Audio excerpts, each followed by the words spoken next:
I'm not actually sure how to get rid of this bloody banner. I assume you can hear me.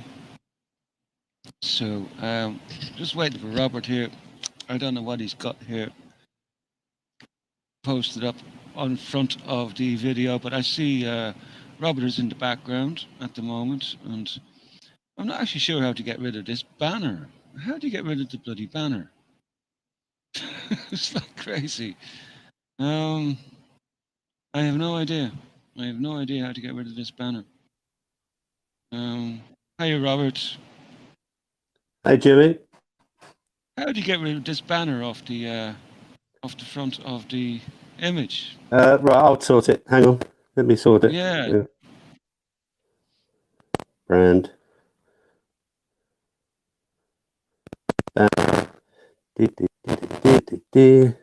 I'll be with you in a second. Let me sort it. Hang on a second. Glad you turned up now, mate, because I was there.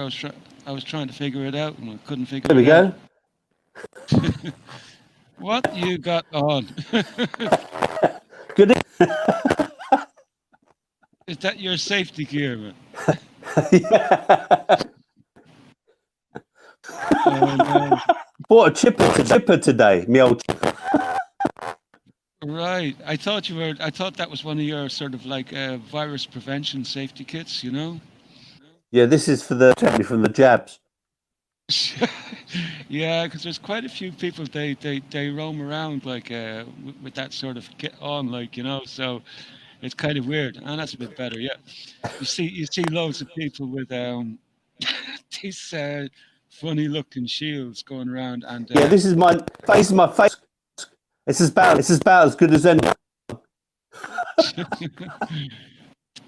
There's a little bit of crackle in your audio there, Robert. What if I take this mic off? Hang on.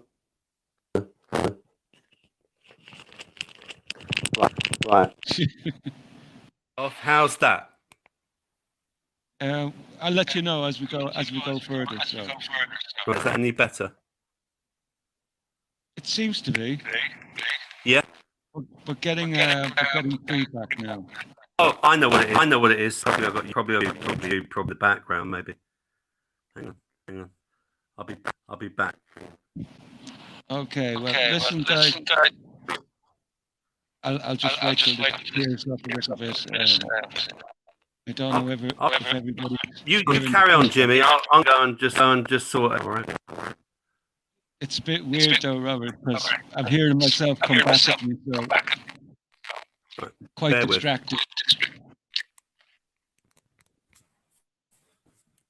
Yeah, Kitty, he's going to try sort this echo out now. Is that it sorted now, Robert? I think it might be.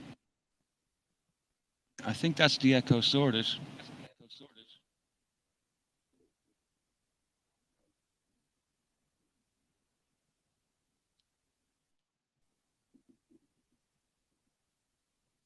Well, anyway, I'll continue just a little bit while Robert is getting his stuff together. So,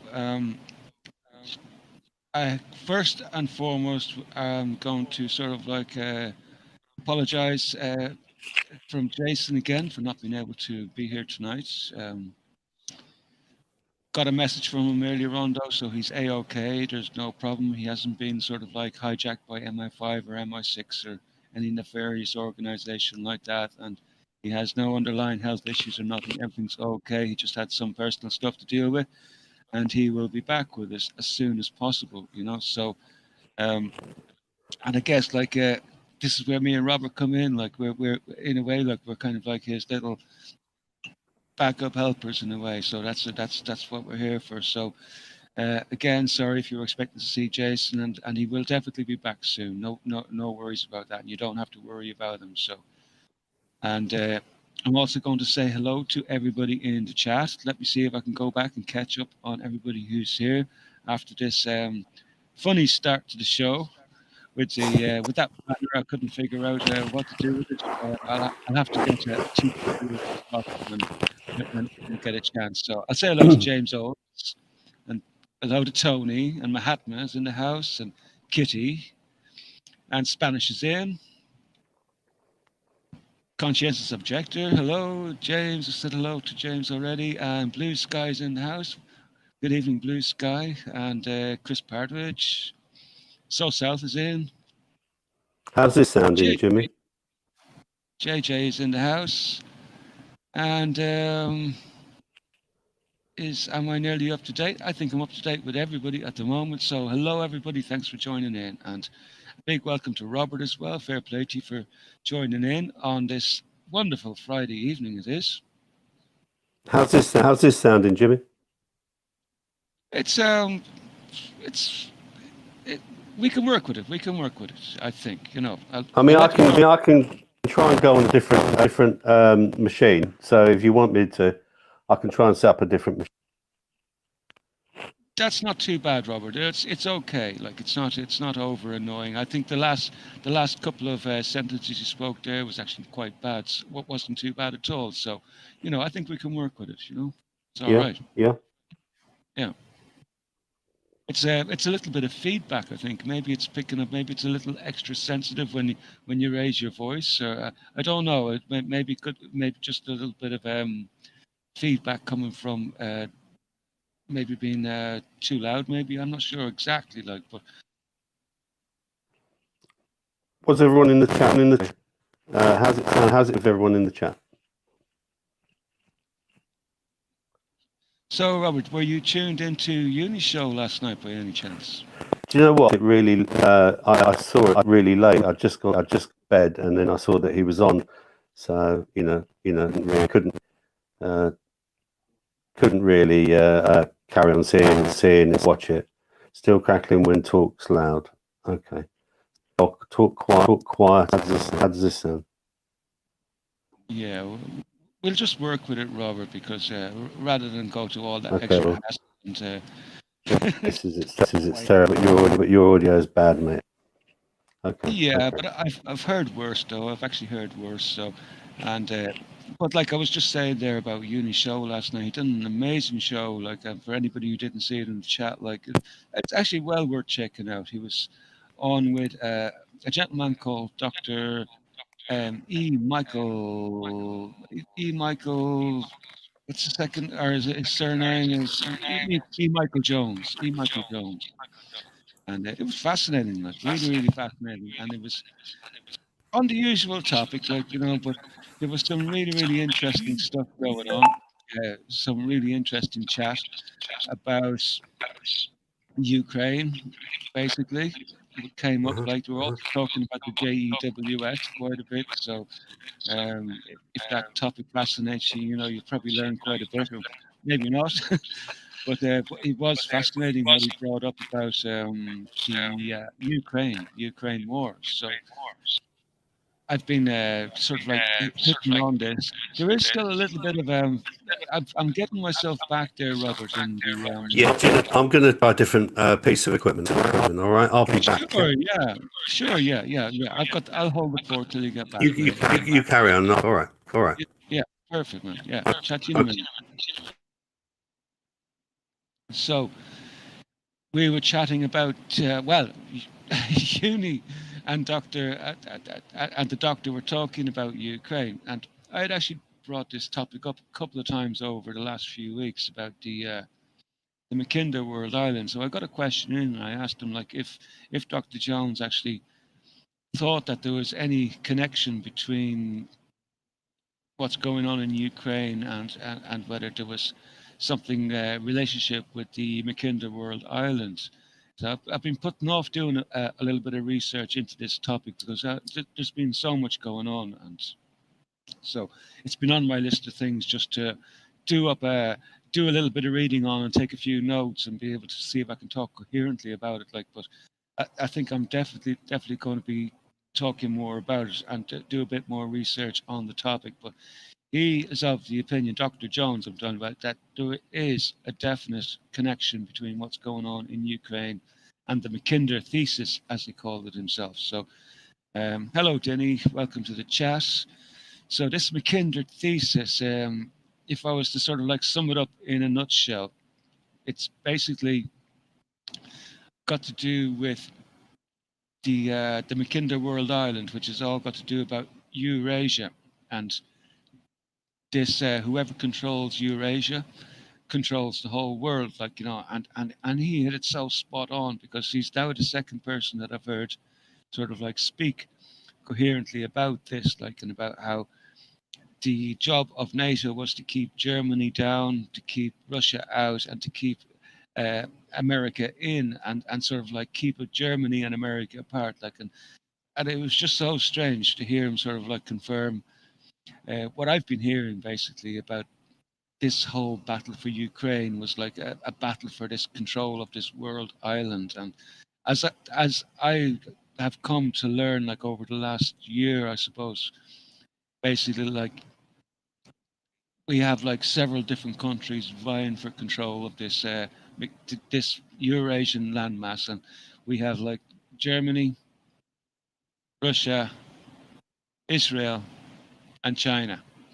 And this is kind of like the block, and we can see this block forming as we speak, like, you know, as manufacturing and the new, it would appear that the financial, that the world reserve, like the world reserve currency and all that, may be shifting its balance and pivoting to the east. So it was very, very interesting to hear Dr. Jones talk about that last night. And Uni Taylor done a great job. I have to say, that's the second interview I caught now in 2 weeks. He done a great job. Like, he's quite a good little interviewer. Like, I have to say, when he puts one. Now, some of their subject matter might be a bit tricky, like when on platforms like YouTube and stuff like that. So, as I say, like, you know, it's you can talk about these topics, but you just have to be careful how you word it. Like, but Dr. Jones was quite good the way he handled himself. Like, he didn't lose the plot on the JEWS or go all nutcase. He was just talking about things quite frankly, and about how they control Hollywood and all these, and how they control America, and how, you know, little things like that. So it was very, very fascinating. I see Tony put Dr. Jones's website there in the chat. Fair play, Tony. And I want to say good evening to Annette. Good evening. Thanks for joining. And let's see. So that was Uni's show last night, and fascinating. Definitely check it out if you've got an hour to spare. It's very, very well worth a watch. So anything else that I need to cover in the preliminary? I think I've got most of the bases covered. So, and as to what's on offer tonight, well, look, I'm going to continue on from Tuesday night, right? Because we only got a few of the stories covered last week, and like this week, it's all mostly COOF related. Like, it's all like, and we do have some big moves happening in the COOF related stuff. But let's see if I can get up some. I'll have a look here in the background and see what else I've got going on. Oh, and did you see? We have a resident joker in Telegram, and he's just after striking again. And look what's happened now. We got I don't know what we're going to do with this guy. He's done it again. He's done it again. Holy crap! Like, you know, I'll have to figure out how to use these. I have to figure out how to use this software. I'm not very good at it. Like, but you can see what he's done there. He's after putting your two favorite show hosts into buggies. Wait till I get my hands on you. But anyway, fair play to him. Like, you know, love your work, Tony. It's absolutely amazing. So keep up the good work. Absolutely enjoying it. Like, and I do get such a good laugh out. Some of the stuff you come up with is priceless. You know. Yeah, Tony. No, I do. I really do enjoy the memes, because I actually never used to be a big meme dude. It's only in the last couple of years I'm starting to sort of like figure out just how important they are, you know, and they're actually a very, very interesting and important tool to have in the armory, like, especially when you're trying to avoid censorship and things like that, you know. So a very, very important tool, and plus, like, you get a lot of humor in it, you know. So, like, you know, you can look at the negative, like, but when you see it like in a meme, you just have to sit back and think, wow, that's brilliant, you know. That's powerful, like, you know. So Um, so even though they might see it like I used to think about memes, oh, they're just stupid. Like when it took me a long time to come around to them and just and to realize just the importance of them. Like because where we have been stifled a lot of the time, like with what we can talk about online, memes were sort of like running rampant, and I understand why, because they couldn't figure out how to read them, so they were next to impossible to censor, because they can't actually read them, so they have a lot of work to do on how to develop software that's going to be able to sort of like read the memes as they're going up. So like at the moment the only thing they can do is have people watching and actually like have human hands and eyes on the targets, like so that they can block them in real time. Obviously, like if they can ever figure out how to read memes with software, then it's going to become tricky even for memes. Now, obviously, we'll have to find another way to communicate, and I'm sure that we have we have a highly intelligent population out there. We're always way ahead of the programmers, and as soon as they find a way to block memes, I'm pretty sure that there'll be another big movement, and it'll take them 20 years to catch up with that. Whatever solution the people arrive at, like once they figure out how to how to avoid a piece of censorship. Like one thing about the human race, they're very, very inventive and very, very imaginative. So, and we're always way ahead. We're always way ahead of the powers to be. That's So we should give ourselves a good big pat on the back whenever possible. Whenever possible. So, um, have we got anything else going on in the chat there? Well, Tony is saying one meme can say 1,000 words. So true, so true. Actually, there was a really good one. I think I have it here in the background. There was a, I think there was a. Just bear with me now a second. Not that one. Not that one. Oh, do you know what I've done? I have to. Oh, I know why. That's a duplicate. I'll get it up a little bit later on, but I have a couple of really good ones tonight. So, and I will sort of like get around to sort of like showing them all. It's not too many, like, but let's see. Oh yeah, yeah. Was it this one here?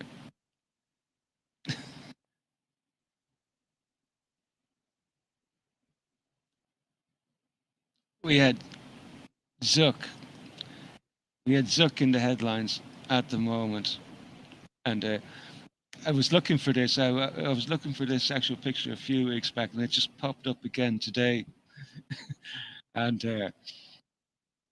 it was in relation to this interview that he was doing with Joe Rogan. I think the interview happened maybe yesterday or something like that, but he was on the Joe Rogan show, and the question came up about the censorship of the of Poopy Pants Biden's degenerate crackhead smoking son. I'm not even sure if I'm allowed to mention his name on this platform, so I won't. But you'll know who I'm talking about. I hope you do know who I'm talking about, like Poopy Pants Biden's crackhead son. Who doesn't know? But anyway, Joe asked Mr. Zuckerberg about the censorship, and how that all came about, So basically, what Zuckerberg is doing at the moment is he's basically he's trying to deflect, right? He's blaming the FBI, right? It's all the FBI's fault, The FBI came in and they told me to do this, and that, like, because of the sensitive nature and and this alleged threat from Russia that might sort of like contaminate our elections, we're going to have to ask your company to be extra vigilant. This is how we word it, though. I have to go, but I just got somebody else's take on it. Somebody I trust.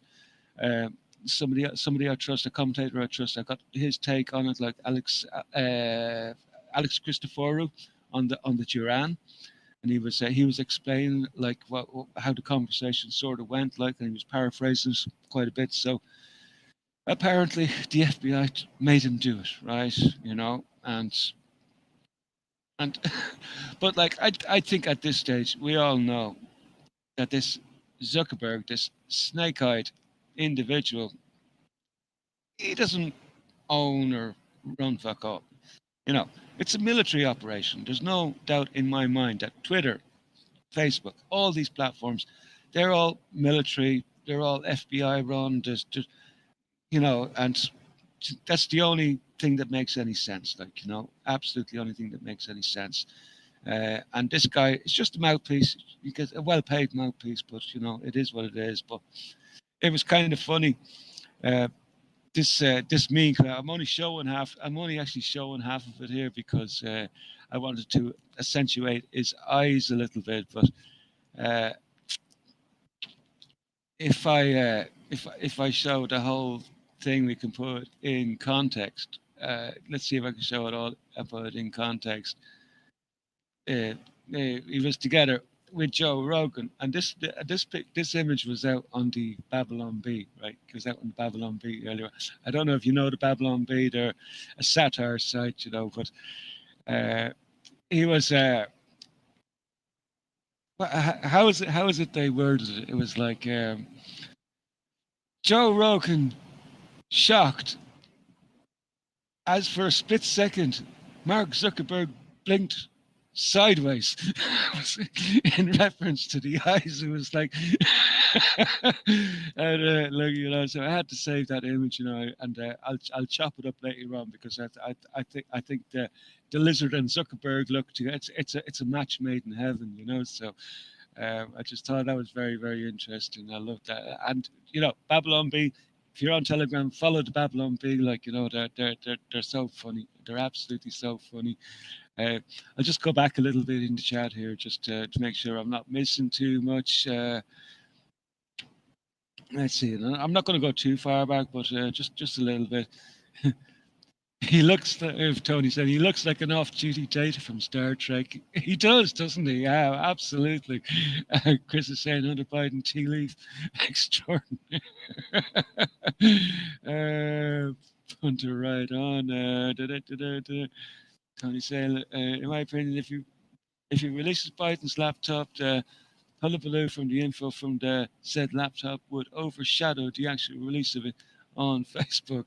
I'll tell you what. There's no putting that and you know, if it was only one laptop, if it was only one, you know, one laptop in itself would be it's hilarious. But like, he's lost multiple laptops, you know. I think the last laptop he lost, it was like just a few months ago, and he was caught like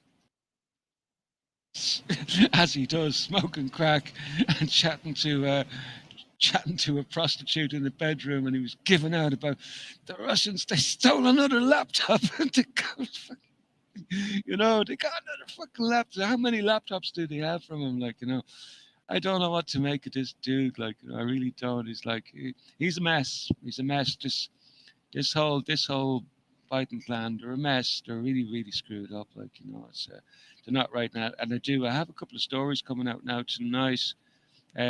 Relating, well, actually one anyway. I've got one anyway relating to the Biden clan. I think anyway. I'm pretty sure.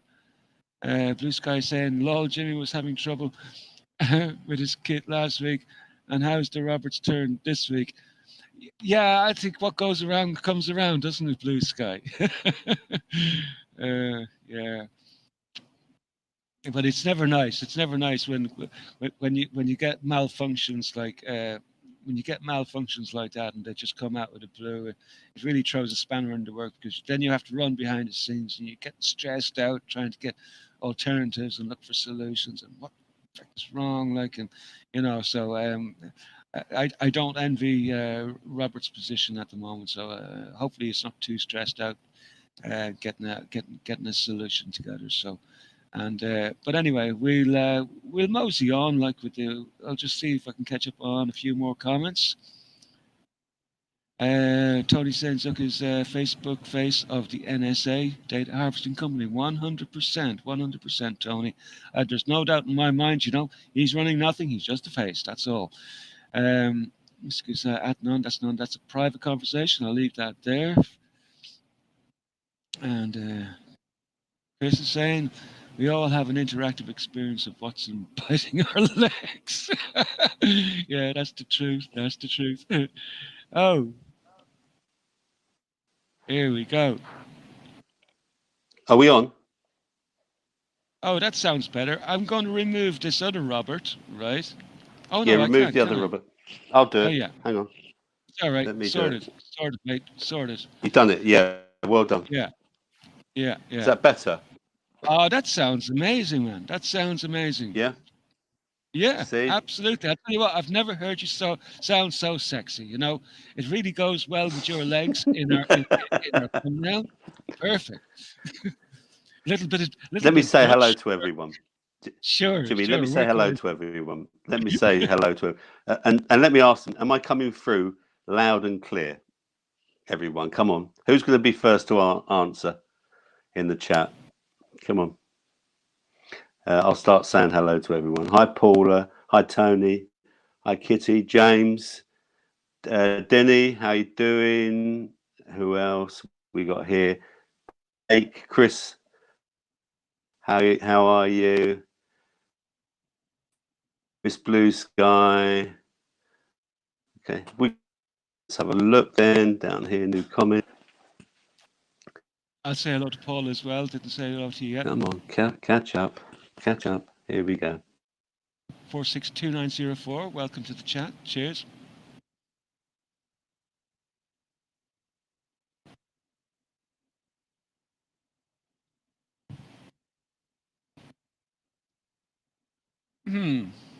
This is interesting. Is he playing with us now? I'm wondering. Is he playing with us? He's pretending that he's stuck, right? I'm sure he's pretending that he's stuck. Oh. What's going on?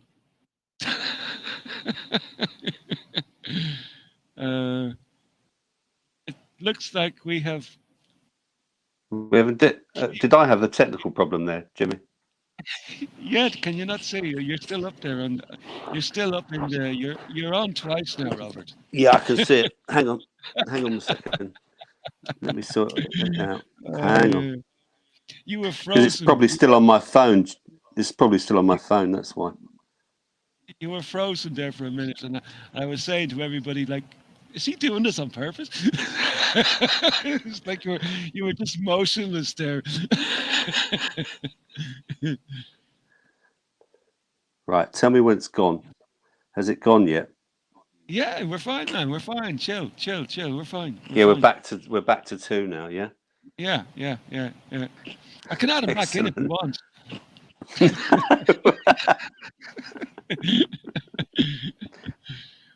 But I went on a long ramble there talking about Mark Zuckerberg and Facebook, and I was chatting about Joe Rogan, and I don't know whether you're aware to what's been going on there, like, but that's what I've been talking about in the meantime while you've been sorting your stuff out. And do you know what? Great. What was wrong anyway? Is it just the device? Was it? Well, do you know what? I was just using my phone the same as before that I had before. Do you remember when I was on holiday? And everything was fine then, but because I think I'm signing as you know, the administrator, maybe it's just playing up for some reason. I've no idea. Do you remember the last time we went live together and I couldn't get on? I had to bullshit for the first 45 minutes. I had this thing in my head that, like, all right, maybe it's because Robert got on before me. So, you know what? I beat you to it this evening, you know? So I beat you to it and you're the one that ended up with problems. So maybe it was me this time. I even tested it earlier. I jumped in the studio earlier. I done the same just to make sure. Just to test it and everything. Yeah, I done the same. Yeah. You know, it's like I've gone very paranoid about it now, you know, it's just because I never did figure out what happened, you know, that evening. Tony says two bobs for the price of one, Jimmy. Oh yeah, very good. Tony's probably going to come up with a new Tony, we need a new meme, Tony. You always do them in 5 minutes, so you can do one for tonight. Did you see his latest exhibit? No. What has he posted in Telegram? He did. He posted. Oh man, you are going to lose your noodle. Yeah. He's a demon. Like he's like that. He's like the Scarlet Pimpernel. You know, they seek him here. They seek him there. We'll have to have a look then, won't we? I'll have to have a look to see what he's posted. The little naughty man. I'll wait to see it, man. You are not going to be impressed. So how is everyone anyway? And what everyone doing okay today? What have you been up to? I had a nice curry. I went out for a curry just before, Jimmy. I didn't even have anything to eat. Like, what happened today? Today was an odd day, actually. Today was an odd day. I have an interesting story to tell about something that happened to me today while I was on the phone, of all places. But apart from that, like today, I just what I usually do before a show, I just gather up a few extra stories, and I went through a lot of my stuff from last week because I hadn't got most of the main points highlighted, so I just ran through it and do a bit of highlighting, so at least I know where key points are and stuff like that, because you get lost sometimes, in articles, and you lose where the key points are, and then and then you lose the essence of what you want to talk about. So that's what I was doing mostly today, so I'm taking it easy, of course, drinking a few coffee, relaxing because I didn't have to work, so apart from get set up for this, but that was my day. Very interesting. You see people how hard we work to bring this show to you. I've just seen it. Oh, Tony, he's a rascal, isn't he? If anyone hasn't seen it, look. I put it up here earlier. You've already put it up. I'm just putting it up. Actually, I'm just putting it up again. He's such a rascal, isn't he? He's a devil. He's a devil.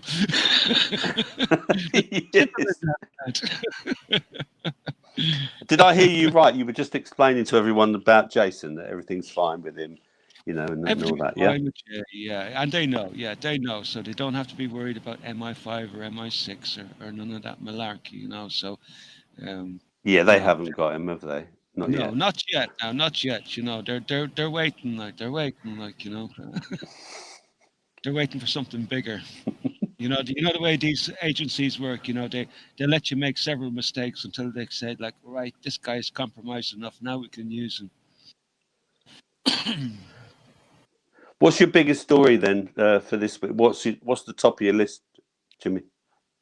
Well, the biggest one is an article which I promised everybody from the Ethical Skeptic, an American writer. We've got he's coming up with some crazy numbers out of the CDC database with death code. So I guess that's probably one of the biggest ones I want to hit on this week. But there's lots of other stuff but I actually wanted to talk a little bit about that phone call that I had today with my boss, Okay. And I think I may have I did tell everybody about what was happening to her there a few weeks back. It was probably about. I'll be honest with you, Jimmy. I don't know if it's a big secret what you do and stuff like that, but and I don't even know what happened, to be honest with you. So if you want to talk about it, give some background. Well, I was actually I was just going to remind people. It's not a major story. But it is. It's kind of like. It's kind of like we knew this was sort of going to happen story, right? So about 3 or 4 weeks ago, I was talking to Jay on one of the shows we were doing about a conversation I had. There was something wrong, and I had to call the boss, and hadn't seen her for a few weeks. And when I got through, anyway, eventually, the usual chat, and then she went in. She was talking about, oh look, I haven't been able. We've had the coof. Herself and her husband had the coof, and they were already into their second week with the coof. This is like 4 weeks ago, and they were already a week in at that stage, so 5 weeks for them, right? Now these two individuals have been jabbed, and Do so you know here how we many are. times? I don't ask because I don't like to pry, because that's, No, I just didn't know if they tell you. Some people do, yeah, don't they? Some people tell you. I'm not very comfortable asking people about their status or things No, like that. no, I'm not. Yeah, because that's private, it really is, like, Yeah. and it's the sort of thing that you have a discussion with your doctor only, that sort of a way, so it's none of my business. But I can only, I know what the uptake rate is in our country, like somewhere between 90 up to maybe 90%, maybe higher, actually sort of like went out and got prodded. So I'm assuming that they're in that category that got the prods. So here we are, a caller today, got a problem sorted, like, well, I told her what the problem was and all this. And then it says, and I had to find out, how are you doing? Like, are you over your experience with COVID? She says, oh yeah, we're well over it. Like, I'm kind of, but do you know what? Just no energy anymore. Can't shake it. Just can't shake it. Like, she was telling me, she was explaining like the range of symptoms that she's having, like, tiredness, lethargy, um, no energy, no get up and go. Her legs feel like jelly. They feel like they're wobbling, and and she was explaining like how she's taking Vit C, Vit D, all sorts of supplements, and it's not helping. Like, and she was saying how she was drinking these sort of like, what's that go-go juice, like the Red Bulls and stuff that people use to take a shot of in the mornings. And she was saying, I know that's really bad stuff, but that's not even helping, like, And then the key information that she gave me then just came after she said all that, and she said, everybody else that I know is getting this, is suffering the same effects, everyone. It's like, and this is basically I've known this is happening, but this is the first time I've had first-hand account of what's going on from someone here in Ireland, says that, because I've had reports from all over the world. Like, I know this is going on in New Zealand, and I know what's going on in Thailand, really bad in Thailand. And I have information that's coming from a guy called Klaus Sievertson. He does appear with Geert van den Bosch periodically, and they're talking what solutions. They're looking to know, what are we going to do when this kicks Are they off. based in Thailand then, both of them? No, Geert is Belgian. Um, uh, uh, Klaus, he's actually based in Norway at the moment, but a lot of the work he does is in Thailand, and also in Brazil. What they do is they make testing kits. They basically make testing kits for just about, you name it. They make testing kits for it, like, and they're they know now that the testing kits, like, is not what they need to be doing now. They need to be. I think they've realized now it's no longer enough to know whether somebody is testing positive or negative or something. They need to know. I was listening to a fascinating discussion between the pair of them one evening, and it says, you know, this is irrelevant. We need to know what antibodies people have. We need to know, have they still got an innate immune system alive, or is their immune system totally gone? How do we test for this? And is it enough to So test when for? you said they were doing the testing kits, Jimmy, what do you mean? Testing as in the same as the test kits, PCR test, the PCR test, PCR test. PCR tests, antigen tests, all sorts of tests. Okay. And I learned a lot about the tests too. So that's why I haven't ruled out because you often hear that the tests are bullshit. And I was listening to them talking about the test kits and how they work and how they sort of like come to certain conclusions as to why the test kits are, why they do the cycle rate so high. So like if you test positive on a very, very high cycle rate, it means that you are not very infectious. But if you test positive, like when you're down really low, say on 20 cycles, you're highly contagious, right? That sort of a way, and that kind of sort of made sense. So I've had to backpedal a bit on these testing kits because I don't know enough. I'm not a scientist, and I'm dependent on the likes of Jane Ruby's and all this sort of stuff, and I don't trust any of them anymore. But I kind of like, the way Klaus was talking, he says like there's obviously something to these test kits. You know, they're obviously able to make certain inferences about whatever sicknesses people have, like with these test kits. So we can't rule it out. You know, we don't know who is bullshitting and who's not anymore. And that's so I say like I'll still listen to everyone. So if he believes test kits are, are valid, I'm happy to go with that until we get more data. Like, but basically he was saying that like you know what's going on in Thailand is like people are getting sick over and over and over again, and they can't shake this, whatever it is. Like they're constantly getting reinfected. Like you know, they're constantly sort of like circulating these, circulating the same viruses, and people are working in factories. They're working in closed spaces, like, and they're and they've given up. They've basically given up, sort of like trying to keep people isolated because the factories are going to break down. So they, I think that's you back again there, Robert. So basically. Uh, what's happening in Thailand then basically is that like what they're finding out is that everybody's just constantly getting sick over and over and over again. And that's what I'm looking for here now in Ireland. So chatting to my boss there today and the way she was telling me and the way she was describing about how she's been ill now for 5 weeks, this lethargy, this tiredness.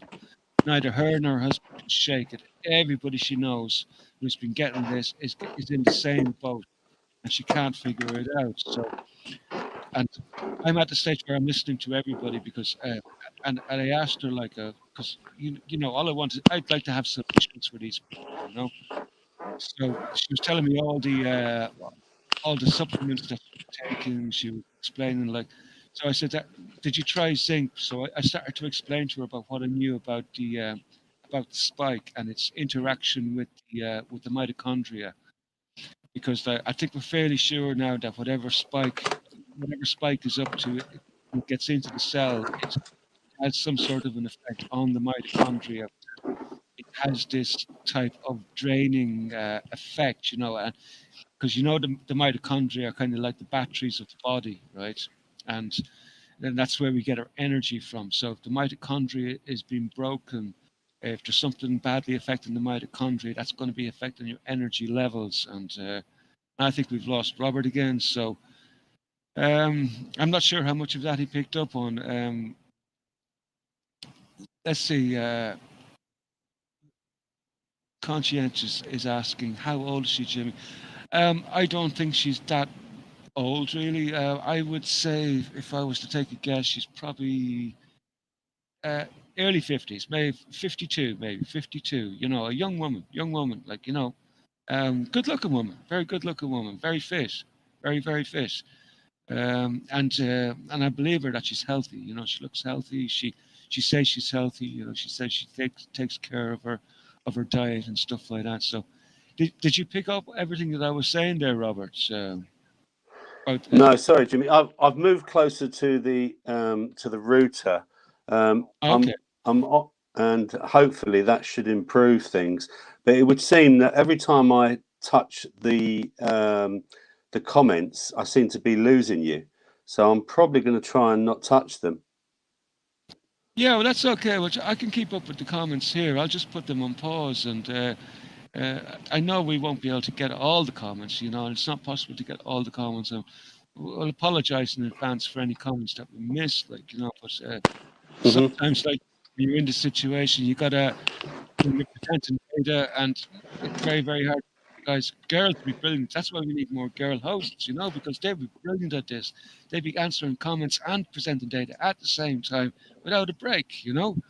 That's what we need. Yeah, yeah, absolutely. Oh, I've got a different light here. I can adjust my light a bit more. There we go. Look at that. Look at that. Chris is saying there, I still went to work while testing positive for hoof. No one suspected anything. No one appeared to catch it off me. Um, yeah, yeah. At the end of the day, the coof is like, is it a flu? Is it a? I don't know anymore. I really don't. I wish I knew, but we don't have that information. It's like we're in a real funny state of affairs. Like very, very hard to make out what's going on in this crazy mess.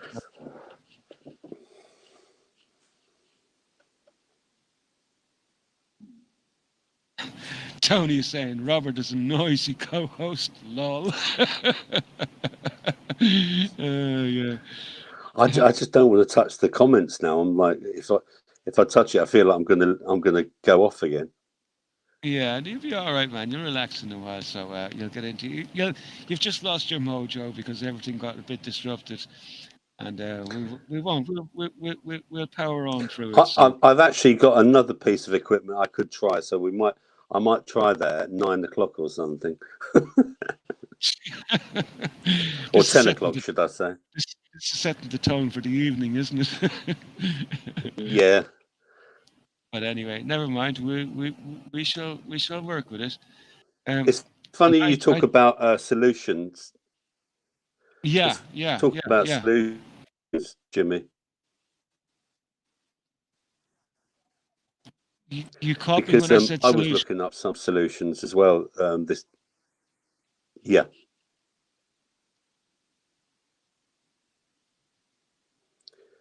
Oh man, this is so slow.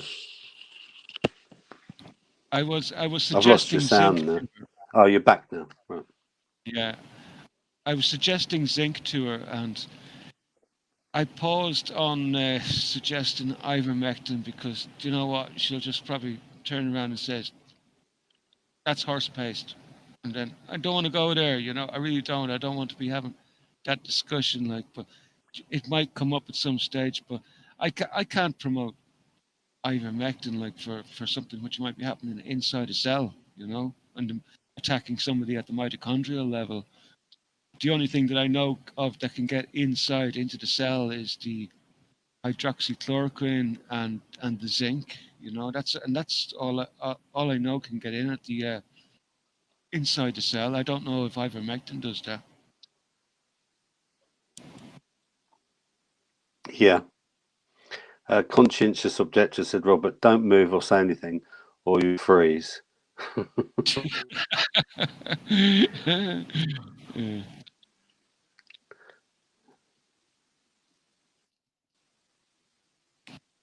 Weefy man, how you doing, Weefy man? Weefy man is saying the ouchie Fauci is to blame. Kerry Mullis himself said the PCR tests are being used incorrectly. May he rest in peace. Indeed, Weefy man, and it's kind of interesting what's going on at the moment with Mr. Doctor Trust the Science Fauci. Since we've had the announcement over the last couple of days that he is going to be retiring in January. I think it's January. He's got his retirement date set for. So Trust the Science is out. And there's a lot of really crazy rhetoric going around at the moment, basically, about what is going to happen for Tony Trust the Science Fauci. And but to be honest, I have had it up to here with people talking about congressional hearings and sort of trials. And do you know what? It's all blah. I'm sick to the teeth of blah. If somebody, is anybody ever going to do anything about this criminal at the end of the day? And I can't see it happening. I mean, there was calls there during the week for Tony Fauci's passport to be taken off him, so he doesn't get a chance to escape to China, where he will probably try to go to escape these congressional hearings that are apparently going to happen. When the Republicans get in, the Republicans might. I don't want to curse. I don't want to curse. I don't want to curse. Just Republicans might arse. You know, they're all as corrupt as each other. I'm sick and tired of hearing blah about this. For I don't know how long now. Just blah, blah, blah. He is going to walk. I guarantee you he's going to walk. He'll be asked into some congressional hearings maybe, and he may get asked a couple of tough questions, and he'll have a nice appropriate response for some of those tough questions. But I can't see anything ever happening to that dude. I think, as far as I'm concerned, law and order has broken down completely. Justice is a thing of the past. Well, there's a two-tier justice system, obviously. It's one set of laws for the hierarchy, and another set of laws for we the common people. We the common people we don't get justice, you know, and whether common law will ever sort of like become a thing, like I don't know. There's lots of talk about common law coming in. Yeah, we're just invoking it, like, but I have yet to see many people have successfully common law. And it's hard to see how common law can work in tandem with the current legal system. Positive law, I think it's called. So, but we'll see. But as for Mr. Dr. Trust the Science, Fauci, um, I have a bad feeling he's just going to walk, you know. I don't want to be too negative. That's just the way it appears to me. So I think Robert's in the background there. I'm not sure exactly what Robert is doing. Maybe he's probably just working on the getting his equipment sorted out a little bit. So you guys are overlapping conversation. Like, yeah, Tony, it's not working out that well. To be honest with there is a bit of an overlap and a delay going on, so that's not helping. So um, Tony saying, wasn't ivermectin being used for decades? Yes, it was. Ivermectin was being used for decades, and it's a world-renowned medicine. It's won the Nobel Peace Prize, you know. So it's only in the last 2 years that it all of a sudden only got used as a horse paste, which was interesting. But look, it is what it is, you know. They're just blocking treatments, and that seems to be the modus operandi. Like the whole thing just seems to be to shut down health. You know, it's like they don't, and the primary focus is on this new sort of like amazing mRNA technology. And to be honest, I was really fascinated by it. I actually thought like, wow, we're good. We're moving on to mRNA technology. Is this going to be a new advance for medicine? I was convinced at first, you know, that this was going to be an advance in medicine, and I was just fascinated by it. It was only as I started to look into it a little bit deeper and started doing a bit more research that I realized that something not quite right with this technology. You know, from at the initial reading that I was doing about it, it seemed that like it was far from being sort of like uh, safe technology at this particular moment in time. I'm not saying that down the road that amazing things won't be done with it, like, but just in its current sort of like in its current form, it seems to me there's not enough work done on it, and and it seems a little bit dangerous. It seems very dangerous to be editing genes, which they said couldn't happen, but clearly that study that came out of Sweden there about a month and a half, 2 months ago, where they showed the ability of the mRNA to reverse transcribe back into the DNA. And I have to say, they said that wasn't supposed to happen. That couldn't happen. But yet, all of a sudden, now it's able to happen magically, like just out of the blue. It's able to sort of reverse transcribe. And what that means is when it's reverse transcription is a process by where a protein is able to sort of like it's very very interesting. I've seen a fascinating video about it once where a protein was doing some gene editing, and these particular proteins, I can't remember the name of them, they actually have a scissors type object attached to them. So the protein goes up to the DNA strands. It uses this little scissor type object. It cuts part of the DNA on, and then this protein is able to sew a new sequence of codes onto the gene sequence. Fascinating. Like, it was really really super high magnification imagery of this whole process in action. Like, it's not that easy to find, but it's there. It's on YouTube. Like, and if you get a chance to check it up like that, check up sort of like gene editing. If you go look for protein gene editing, you'll probably find it. You know, it's only a very very short clip, maybe 30, 40 seconds long, but you actually see the process up real close under high magnification. It's fascinating, like, you know. But I think that particular technology needs a lot more maturation, you know, before it be used en masse like they're attempting to do at the moment. So, but I'm definitely not going to be endorsing it. I'm definitely not going to be taking it. No way. I'd rather kill myself smoking. You know, that's the truth. Tony saying ivermectin can be used on animals and humans, just like steroids and antibiotics, because it's used on animals doesn't make it bad. Exactly, Tony. Yeah, so many medicines are used on both animals and humans. Chris is saying Dr. Fauci has played his role in the great play. Yeah, Chris, indeed, he definitely has.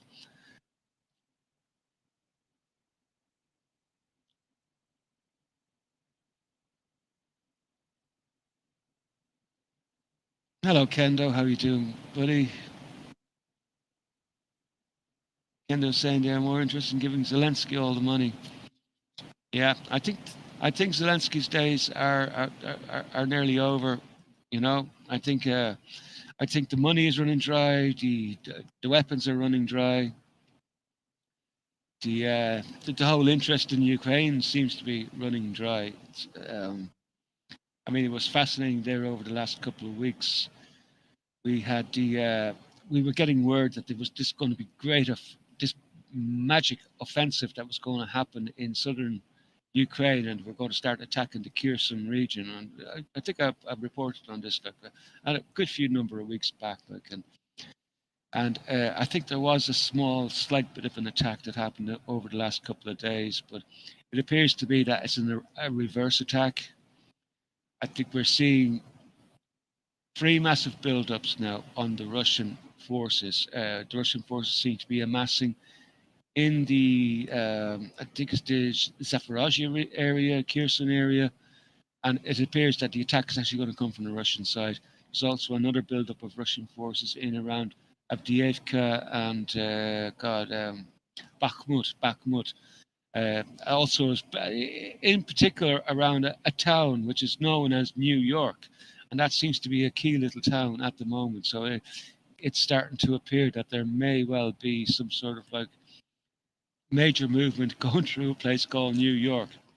And of course, up north in the Kherson region, there's also allegedly a huge, massive Russian buildup starting to form. So no news yet of any major attacks, although there's still nothing's changed. The Russians are still moving, and it's crazy. Like we had a couple of days ago, we had that SBU officer, former SBU officer, head of the SBU, which is the special intelligence agency for the Ukraine, and he was found dead. Apparently, suicided, like in his thunderpants in his apartment. He was found by his wife, so apparently there was some dodgy stuff going on with him and maybe weapon sales. This is what I've been hearing. So, and of course, recently Zelensky has been firing all his heads, all his officials of his security service. Like, I think he's starting to get really, really paranoid. All that stuff that he just be sniffing away on, that flowery stuff. It would appear to be sort of like going to his head. So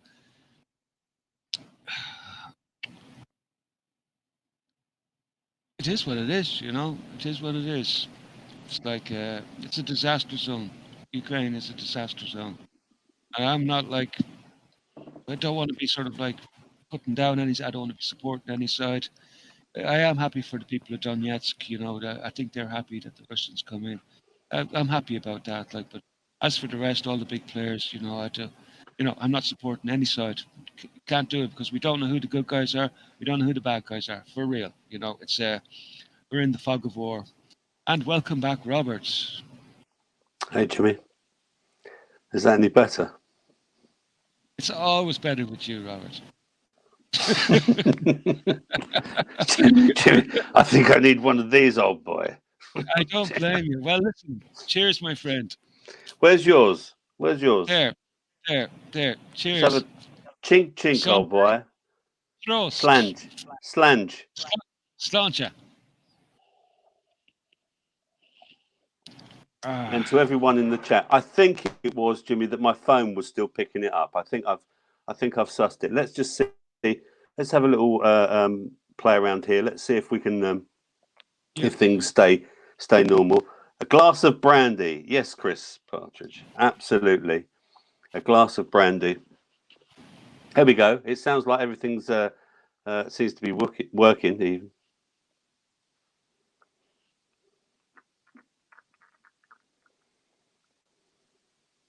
Talk to me, Jimmy. Oh, sorry. I thought you were. What shall we talk about now? You've missed out quite a bit there, I imagine. But did you? Were you still listening in the background there? So I assume you I were. was trying. Yeah, I was. Well, yes and no. First of all, just let me say, Dinny, you're a puff, mate. All right, because I just like to say that to Dinny. All right, so there you go. Because Is he giving you a hard time in the chat? Is he? Oh, Dinny always gives me a hard time. Hello, Dinny. I'm only joking, mate. I love Dinny. Actually, Dinny and we exchanged numbers. Because he's on not Telegram. He's on the other one. What's it called? Oh God, my brain's gone. But yeah, we've been chatting on another social platform. Chris is asking, is there any news of SADS? And there's lots of news of SADS because, like, I'm seeing it every day of just not just sports people, just young people just dropping mysteriously, unexpectedly, and but it's that, I'm not hearing anything about SAD specifically, but it's strange that we're not really getting any details about why all these people are dying. Like, and I remember years ago, like, you'd always get details about, like, nobody just died of sudden at a death. It was never a thing, like, just. I've been posting, Jimmy, on my Health Freedom on my Telegram chat, and it's so many people just dropping all of a sudden, 30-year-olds, etc. Such young people dying, Yeah. it really is, and like you say, just like that, all of a sudden, I read a story the other day. Someone just died in the. Oh, now who was it? It was someone who played with some band, and with, I think it was Boyzone or someone like that. Yeah, it was someone who played with Boyzone, and they weren't in the band, but they played with Boyzone, or maybe they were like one of the band, musicians, and they were 31 years of age, and they died in their sleep. It's a continual list each and every week, and there's just people doing good reporting on it, like, and keeping track of it. I personally can't because it's not the only thing I'm watching. Like, but I do pick up on the odd story here and there. There's several a week, like, several each week. So it's I couldn't be looking at that. Like, I don't like looking at. I don't want to turn my channel or feed into what do they call it? The not the. The death listings on the, what do they call that? That's obituary. I don't want to turn it into an obituary, that sort of a way. It could get like that, couldn't it? Like a Deadpool. Yeah. Just before I go on, Chris Partridge says Skype. No, I meant WhatsApp, Chris. Sorry. I just couldn't remember what the hell I was talking about there. I think I've just been thrown tonight. So yeah, Denny does WhatsApp, and yeah, he showed me where he lived. He lives in a lovely place. Have you seen it, Jimmy? No. Yeah, he lives in a lovely place in the forest. He really does. I'd imagine it's lovely, like, Oh, do you know, I may have seen a video. Do you know what? Maybe I did see a video sometime back. Denny was out on this scooter type thing going through a forest. I think he showed something like that a long time ago. That's years ago, though. Chris has just posted this. A camping outdoors YouTuber from Canada I follow. His wife in her 30s died in her sleep for no reason. Really shocking, upsetting seeing the guy having to announce it. Oh, that's just terrible, Chris. Just dreadful. But we're seeing it, aren't we, Jimmy? This is what we're just saying. We're seeing it all the time. Yeah. Jerry, how you doing, Jerry? Jerry, son of Mick. Yes, I did see the Michael Collins memorial. Well, just briefly, I just seen bits of it. Like, I seen Micheál Martin getting food, and it was quite interesting that one of the somebody during the speech, like, somebody in the background was playing some words that he says about, we'll have no more of this backward talk about Irish sovereignty, and they were playing it on a loop while he was doing his speech. That, like, like Michael Collins, like, you probably know, you probably heard of Michael Collins, well, one of our brave I haven't revolutionaries. heard of Michael Collins. Yeah. So it was a celebration at his memorial there a few days ago. So and the Taoiseach apparently he had to go. I think it was the first time a Taoiseach ever visited, and to be honest, he had no business being there. Like, you know, all those people who are in power at the moment, it was their ancestors who had the likes of Michael Collins murdered, you know, and they betrayed our people basically. So he shouldn't have been there. I wouldn't. His day Just will a quick come. update for Stewie. Yeah, all you've missed is me being a prat, Stewie, and trying to deal with technology, and Jimmy being a complete professional as he usually is. It's all just I'm not even a real professional, you know. But I just I've got this knack of being able to fake it.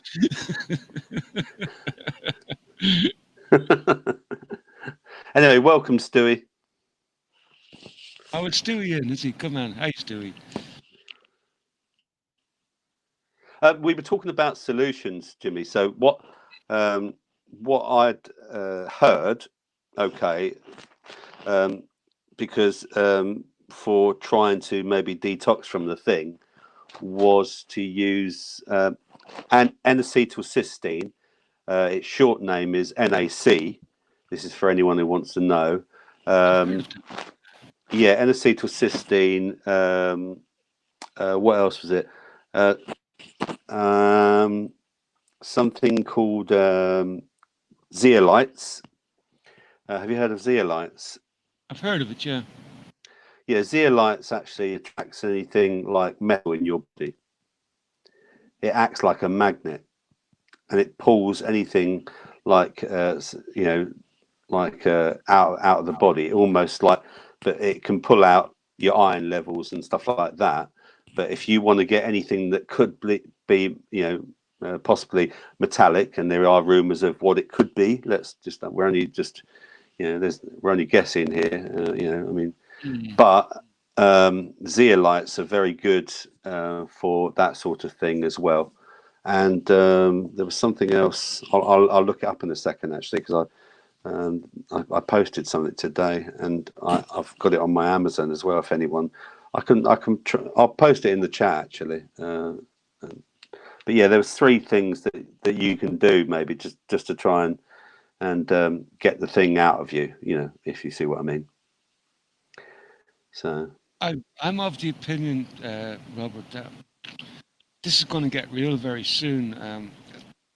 I've been sort of like trying to avoid the fear porn, and but I'm seeing a pattern sort of develop here, and I don't want to be I don't want to be too extra doomy, but I think we're starting to see this pattern develop. Like, it's clear that anybody who is taking these prods, when they get sick, they seem to be in serious trouble. Like, these new variants, right? For those of us who have sort of like stayed away from the prods, it's only seems to be a couple of day sickness, whatever it is that's going around. But there's something different going on in the bodies of the people who have been prodded, and they seem to be sick, much more sicker for much longer, and more infectious for longer.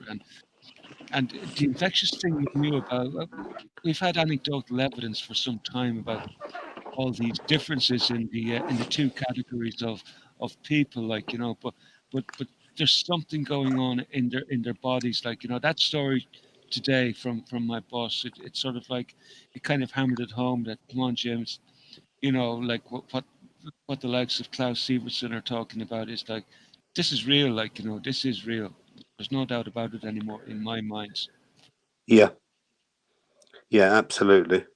I'm just going to look it up on my list so I can just post it, and because people might be interested, obviously. Well, I'm absolutely interested for a start, because do you know what? I have to start thinking about solutions for these people. I can't be one of these ones going around like, "Oh, I told you so," we told you to. Yeah. No, it can't be like that. Gotta have solutions, man. So yeah, you want silica, Jimmy? Yeah, Say that organic again, Robert. silica. You want? Oh yeah, right. you want organic silica, okay. You want zeolite powder, and you want NAC, N-acetylcysteine, and try and get the best forms of these that you can. Obviously, do your own research. You know, I don't want to recommend anything, but from everything that I've read, that these are the 3 basic components that you need to try and detox from the thing, because the zeolites will attract any heavy metals in your body. And you know, there's a lot of rumors about what was in the thing, and that there may be things in it that could be metallic, isn't there? Let's not mess but our around here. bodies do have a certain amount of metals naturally in them as well. We This did, is yeah, something I've been listening to Mike Adams. Like, Mike Adams, I think he's a bit of an arsehole sometimes. He's a bit too sensationalist for my liking, but he's been doing some analysis of these clots, right? That they've been sort of like posting in. Apparently, he's got a good chain of custody on a certain clots that came from a certain mortician. Was it a mortician or embalmer? I think it was an embalmer it came from. Apparently, they got a chain of custody record on the samples that came from the embalmer. Can't remember his name. And he's been doing close-up analysis. He's been actually doing a chemical analysis of these clots. And he's not able to say what exactly it is, but what he's saying is it looks like it's gathering metals from the body. Like, you know, he's what he's saying. There seems to be something metallic about these clots that are not. They're not exactly. clots, right? But whatever's going No, on, no, he's suggesting that whatever's happening, it's pulling all these metals together and congealing them into these weird-looking clot-type formations. It's kind of weird. I don't know whether to trust Adams, but I have him in the I have him in the box of unknown just at the moment, and just be careful, you know. But I have to take him seriously as well, just in case, you know. yeah. So I've posted it in the chat here for anyone who wants it. There you go. Silica, NAC, which is it's short for N-acetylcysteine, and zeolite as well. Just look up. You know, again, I'm not recommending anything. This is just information that I've heard personally of how to detox from the thing. You know, those are the 3 most basic components. So do your research is all I'll say, you know, because again, you know, yeah. Yeah, I think we're seeing some sort of a change happening at the moment, like, because obviously with Fauci stepping down, there seems to be a backlash against him at the moment. Did you hear that? Did you hear that little piece from Senator Ron Johnson the other day, calling on doctors to step up? It's time that we need doctors to step up now to tell the truth. Did you see that? Yeah, I've seen that. And did you hear about the first court case that got settled by a hospital in Canada? I heard something about a court case. Take us through it. Take us through it. Basically, there was a hospital in Canada that that sacked a lot of employees for not taking the the jabs, and they took a private prosecution out on the hospital, and the hospital has just settled last week out of court for $10 million to be paid to between all of these staff. And they've also, on top of that, they've then had to pay all the staff that did take the thing $3,000 each. Now, this is interesting because, as you know, the big companies, the big pharma companies, were indemnified by the governments, right? But but that doesn't mean to say that people couldn't then sue their employee because they weren't indemnified. And this is the start of it, Jimmy, as far as I'm concerned. This is where you're going to start seeing now massive lawsuits coming out, because people can't sue their governments, they can't sue these drug manufacturers, but they can sue their employees, or employers rather. Yeah. And this was the first case. There's also another thing coming up, like, because I don't know if you've been following Edward Dowd.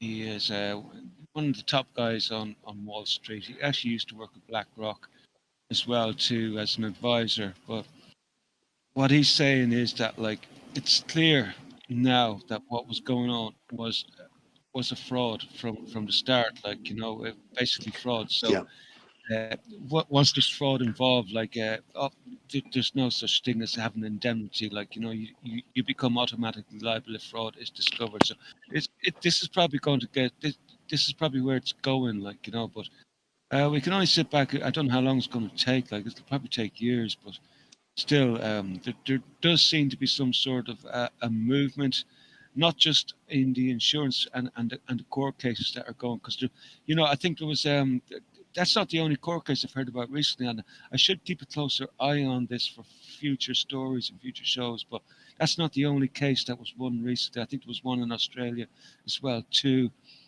And also we're seeing a change in the rhetoric on the newspapers. Have you been noticing a change in rhetoric? Yes, they're definitely starting to apologise and say, we're not, I think we got it wrong. Yeah, I think we got it wrong, and maybe we shouldn't have pushed people because they don't seem to be, the vaccines don't seem to be working because we're seeing a lot of people still getting ill. They seem to be admitting that now as well. Yeah, I thought I probably heard the show. You probably heard the show. I went through the BBC article last week, and that was like, I thought it was well written. Like, it was like, if you were an evil fucker, that's the way you'd want to write it. Sort of like, if you had sort of like dug yourself into a corner, you might attempt to dig your way back out with an article like that. Like, and it's like, there was another article came out from the Telegraph this week. Actually, I might bring that up now, just to just for the crack of it. Like, just bear with me just a moment, and because I should have had this ready ages ago. Let's see. I think that's the.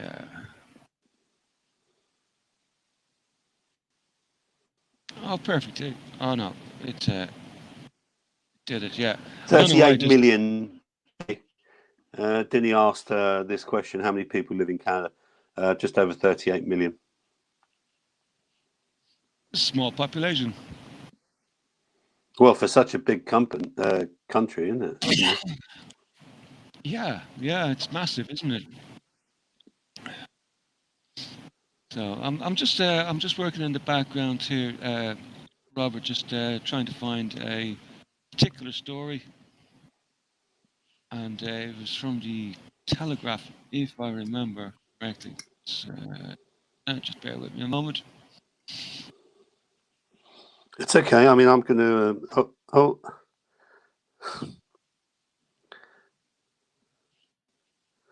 Non's been at it again in Telegram. No, God. Not with us this time, with someone else.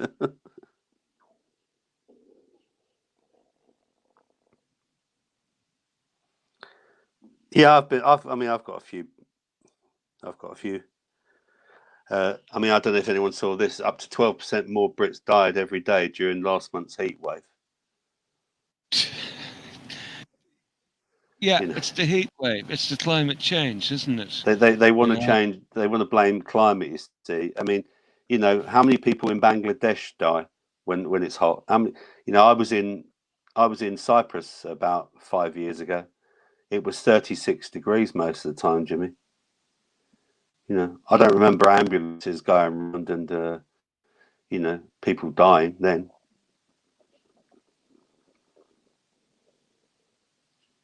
I found this little article, and I'm going to jump to it now just briefly. and just take a quick look at it. So the headline starts, "Bravo to the lockdown skeptics who were smeared and dismissed for daring to defend freedom." What? Yeah, Where was now that, Jimmy? this article is from the telegraph.co.uk. Wow. Now, so basically, hallelujah.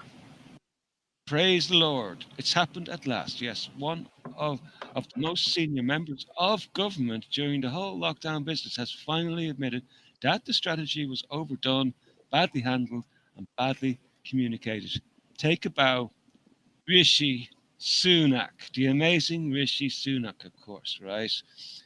I I didn't hear him jump up and down too much. I have to say his silence was deafening. I didn't hear anybody jumping up. The only ones jumping up and down were the likes of small people, like in small channels like this. I didn't hear too many of the top people, like. But anyway, I digress. So I carry on. The brave few kept the flag of personal freedom alive. That really is no exaggeration. They paid heavily for it. On social media, the abuse was intense. "You don't care about lives," they snarled. "You're murderers," they claimed. And in the mainstream, things weren't much better. "You're a small, disproportionately influential faction," moaned a Guardian leader, "that denies the virulence of the plague. Thanks for that." Now, yes, it was lonely, but now the man who was responsible for running the nation's finances belatedly tells us that we were not alone. He now tells us it was wrong to empower scientists to such a degree, wrong to allow SAGE such sway over policy, wrong not to consider the long-term impact of lockdown on people's health and well-being, wrong to discuss the inevitable huge delays to cancer, heart disease and diabetes diagnosis, wrong to close schools, and wrong to instill such fear. Are we seeing the pattern here? This almost sounds like they just took the BBC article from last week and just reworded it just slightly. But I'll continue. That's what some of us have been saying all along. Who's these someones? I didn't hear many of the mainstream media. This is obviously an opinion piece, maybe. Maybe this is just an opinion piece, but I'll continue. "And chopping a pile of abuse for our troubles. Sunak even tells us that he was prevented from discussing his doubts. Poor dear.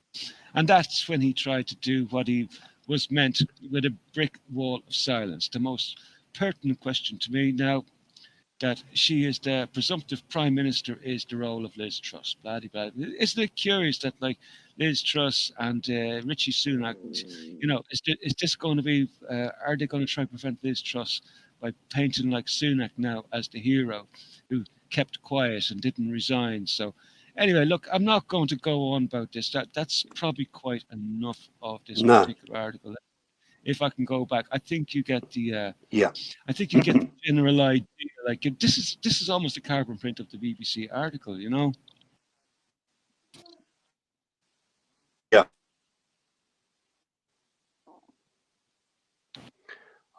North UK. Hello. This is nice to see me. It must be someone else that I know, maybe.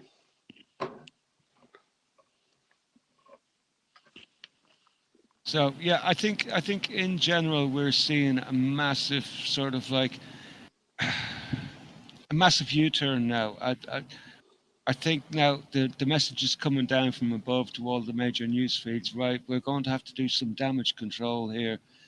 This is the message that we're going to try to convey now to save our filthy little asses and see if we can dig ourselves out of this corner before people realize that they've been hoodwinked. And let's see if we can paint ourselves to be the innocent parties, and that, we didn't know at the time, or maybe the propaganda that we were spouting was just a little bit too aggressive, and maybe we might have made people feel a little bit frightened, and that may have added to the excess deaths. Like, this is the story coming from above, and it's fascinating to see it playing out, man. So. Jimmy, I don't know if you're aware, you've got two of you up in the. If you look at the bottom, I don't know, maybe that's your phone has put you No, that's not at the me. bottom. One is the screen share. One is the screen share, and one is me. So, Oh, I get you. yeah, yeah, I yeah, get you. yeah. Um, So, I just wanted to also mention that about the whole, the financial issue of the world. I mean, it just seems to be, what with all these bills going up as well. The gas bills today, and I mean, the average house bill they reckon is going to be what, nearly £4,000 for their gas and electric or whatever it is. I mean, that's what's the average at that's the just moment? ridiculous. I think it's something like 10% of that, or something Yeah, like that. yeah, I mean, I'll give you an example. Me personally, I live in a flat, and my bill went up from like £80 a month to over 200 a month. And that's yeah, without the new charges that they've introduced today going on as well. So I'm waiting for another letter to come through. Don't know if anyone wants to share, what they're paying now and things. But this all seems to me, this seems to me, Jimmy, right, that you've got the economy in China, the housing market, I'm sure you're aware, is completely collapsing. It looks like 2008 all over again, doesn't it? it's It really yeah. That'd does. be to the that's obviously connected to the Evergrande situation. Evergrande, Um, isn't it? Evergrande, yeah, they're having serious issues with the Evergrande situation. But I Well, they was couldn't listening meet their to, debt, could they? yeah, basically, yeah, yeah, yeah. But it's fascinating. It's quite fascinating what's going on in China because I was doing a little bit of research into it. And the way it works over there is that like people pay up front for their houses, right? And and basically what was going on was like they were taking the money off the people, like and they were, and then they'd start building these homes, and then they wouldn't get them finished. So some Chinese woman who was commentating on what I was listening to her one day, she, she painted out the numbers like something like 11 trillion is going to be lost. Like people have lost, people have lost everything. Like people have lost everything in these. But it is thought that it's not going to crash the Chinese economy. But I don't know. We don't know how bad this crisis is going to get really in the end. I'm watching the dollar the euro exchange. I'm watching for the dollar to start rising because that's going to be the indicator that when the shit is really starting to hit the fan, So It, it, for me, this is the way I'm seeing it, Jimmy. Is that what's happening is so you've got all the bills going up, right? There's going to be a massive majority of people that won't be able to meet these bills. Okay, so this is going to create more debt, right? You've got the Chinese economy collapsing. You've got America's economy collapsing, right? And and you've got all the food crisis. You've got the price of food going up. Okay, so you've got people's mortgage rates going up. You've got people, who live in rented accommodation. You've got their bills are going up, and everything just seems to be right come to one big massive head where it will all collapse. And this is just a theory. It will all collapse, and then they'll go, "It's all right. We've got a solution, and we've got the perfect problem reaction solution going on, right?" And that is then to turn around and then say, "Right, we're going to bring in the CBDCs, the central digital bank currencies, you know, just like they've got in China, and put us on a credit system." They'll say, "Don't worry, we've got the solution. We know the economy's collapsed, but what we're going to do is we're going to bring in this new credit system, and so don't worry, everything will be fine." That's just the way I see it. I mean, this whole printing of money where it's just deflating. If you've got, and let's remind everyone that if you've got savings and it's physical cash, okay, in a bank account or a building society, right? Every day that money is devaluing because as the price of goods go up, okay, yeah, then your savings is devaluing because it's becoming worth less and less. So unless you hedge your money into something and invest your money into something that is going to go along with that inflation, yeah, then it's going to become worthless in the end. It's going to just keep devaluing. And that's why it's important. Again, we're not financial advisors, Jimmy, but personally, I would go with if I had savings, I'd put it in like some metals, precious metals, and anything like that. Or like gold or silver or anything, because that's never going to go away. The old expression, as good as gold. Yes, the markets are manipulated. We know that, but eventually they can't. They can only manipulate it so much, But people just need to be. This is why I started buying food, Jimmy, 2 years ago. I saw this. I could see this coming. I've got storable food. I've got storable food now in my place and I bought it a long time ago. I started buying food before it started shooting up, because to me, I could just see it coming over the horizon like a slow train wreck, and it's just going to get worse. It really is. Over to you, sir. Well, I've been thinking about this quite a bit, and I don't want to drop too far into being too negative, right? Because No. we've had a period now where we've just had like relentless fear porn. It's like day in, day out. If I was to listen to the mainstream media, it's almost like I was on my favorite conspiracy site. It's like it's just fear porn, fear porn, fear porn. It's coup, Brexit, you name it, immigration. It's and I'm just wondering, is this financial crisis part of the fear porn gallery that's sort of like being unveiled to the people just to keep them on edge?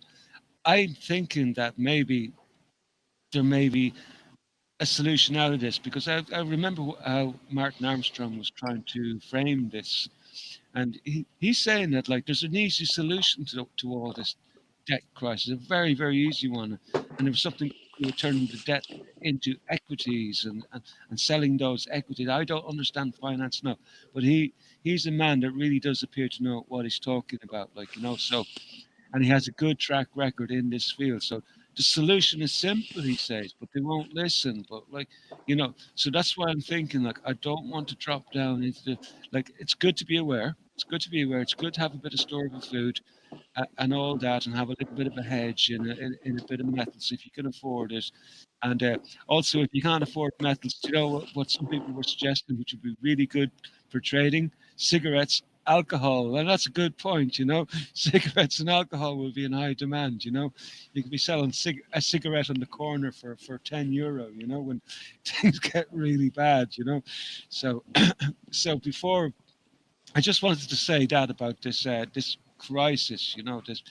That this crisis is manufactured, and that there's people out there who do appear to have a solution for it, and the solution seems to be quite easy. So let's just put this financial crisis into the possibly fear porn box just for now, maybe. And but but in the meantime, we can talk about it as well too, because it's good to talk about these things, because we can learn a lot by talking about them. I've learned a lot about finance by actually listening to people and people talking about finance. So, and I can bring what they have said to others to the table, and let's not let them put this into this fear mode again, because obviously they're going to have another story, because we're also going to have to think about war with China was going to be the next big thing, but this financial thing is still going to be cooking in the background. You got the climate change cooking in the background, more fear porn.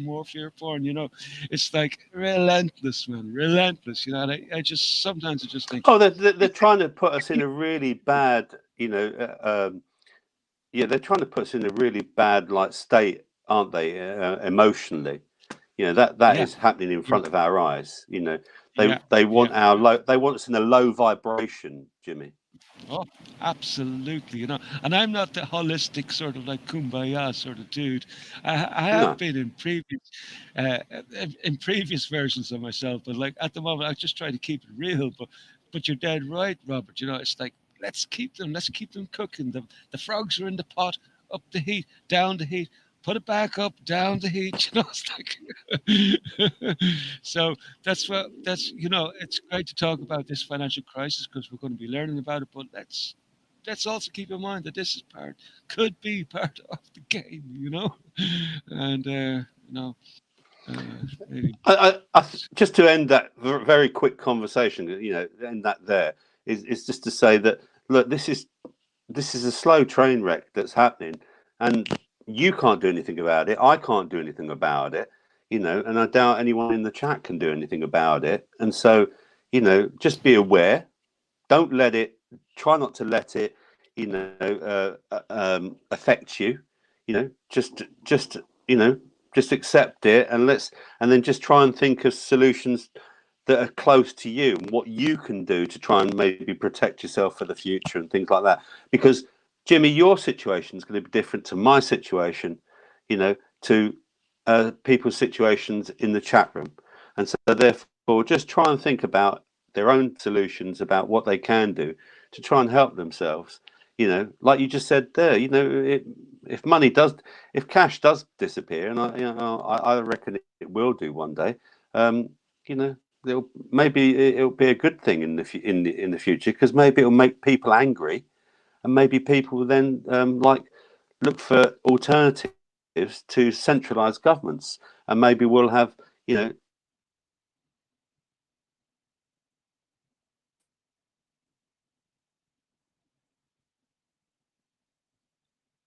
And we appear to have lost Robert again. He's coming back. Running the country.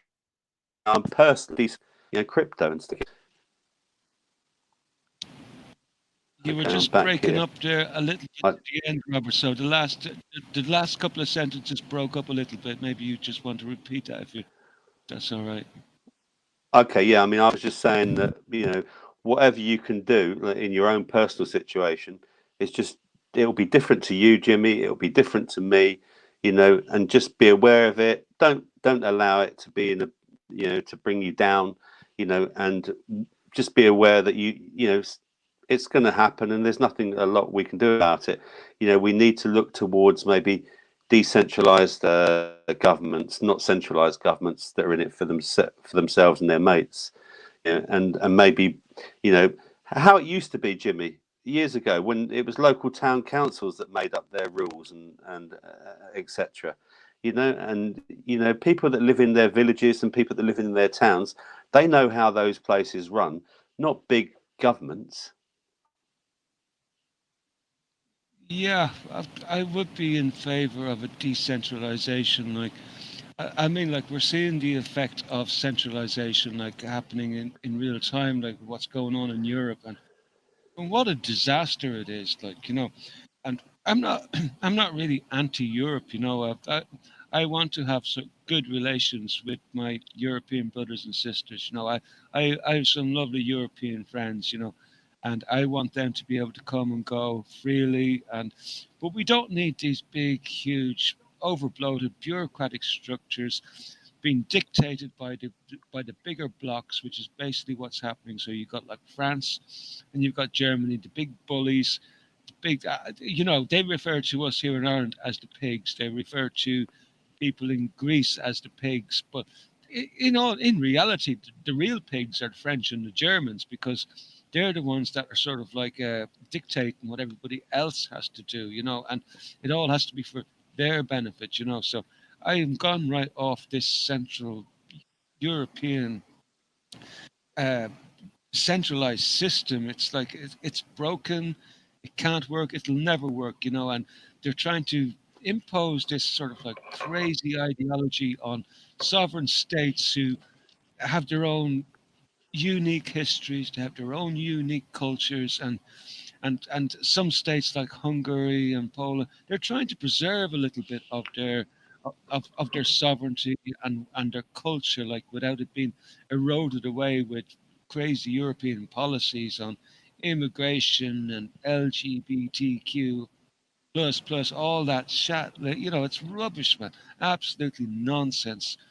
So I'm hoping that the EU will collapse. I want to see EU collapse, and I want to see a more sensible union between our brother and sisters of the various states that comprise those of us who would consider ourselves part of the European continent, but don't want this big federal monster sort of like ruling our everyday lives, you know. That's how I think. So maybe some form of decentralization, Robert. I'd be all for it. I think, you know, I think it could work. And Jimmy, what about the fact that I'm talking over you? I'm going to let you finish. Oh, you're fine. It's your turn. Your turn. Over to you. No, what about the fact that, you know, no one's looking to because again, we're all part of this, you know, low carbon world now. Even though the sea produces more carbon and we are carbon, and trees, you know, need carbon and etc. etc. You know, why don't they like reopen the coal mines again, Jimmy? You know, we're sitting on, we're sitting on loads of coal. You know, we've got solar panels that only work if they're under 25 degrees, because apparently they won't work if they're anything above 25 degrees, from what I understand. And they're also apparently, maybe Denny confirmed this. I hear that they've just shut down the nuclear power plants in Germany as well. I mean, it's just a controlled demolition, isn't it? Yeah. It's Green Party politics, you know, run amok.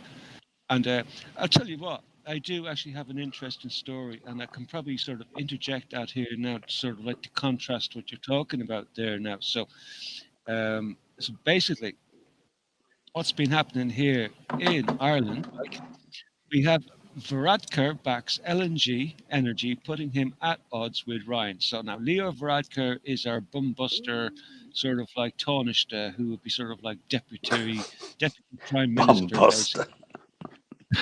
yeah, bumbuster Varadkar, you know, because Say it how I it think is, Jimmy. exactly, you know, because I think he likes to do a little bit of anal probing. It's probably something got to do with his medical degree or something like that. Um, no, I'm serious. But anyway, there we go. I'll read a bit of it anyway. So, Taoiseach Leo Varadkar has reportedly said he supports building liquefied natural gas terminals to stave off energy shortages this winter.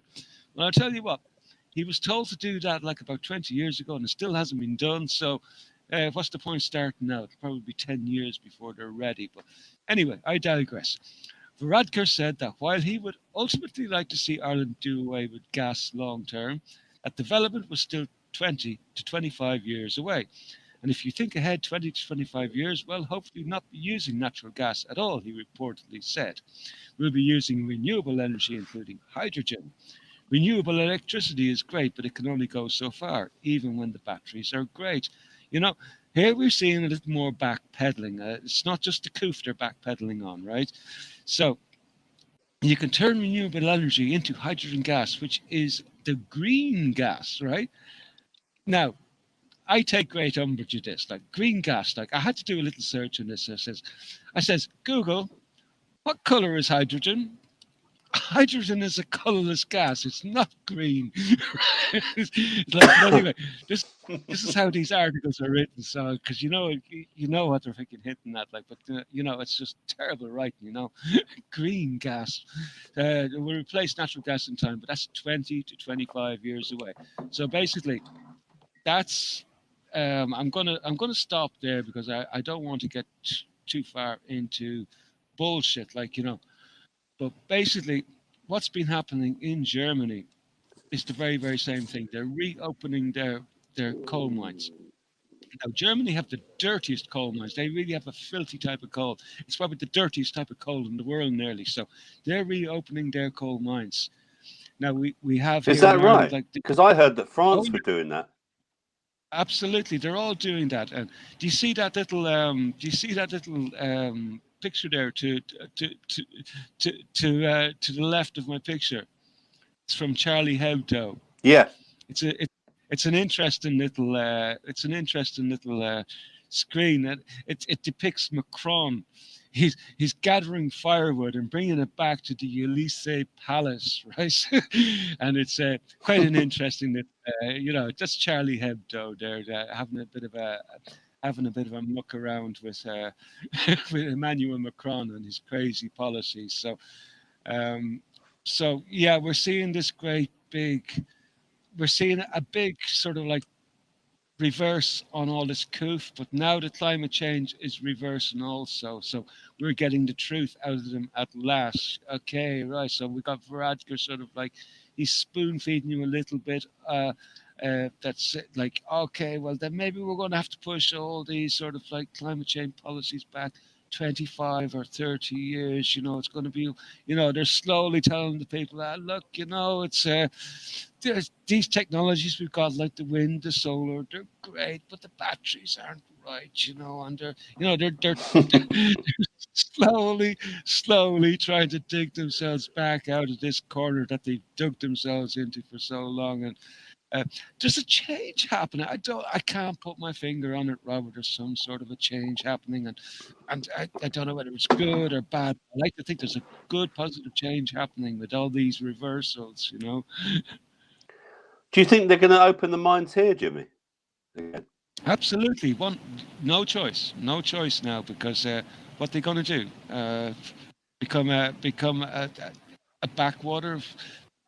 Russia are moving on. They're going to product-based, actual economy based on things, and it's going to kind of force everybody to sort of move in the same direction. You know, I have a feeling. That this great reset thing is not working out for them. There's something changed, and anybody that turns around and says that, oh, it's Putin actually saved us, that's bullshit. No, there's something else going on here. Did not come to save any.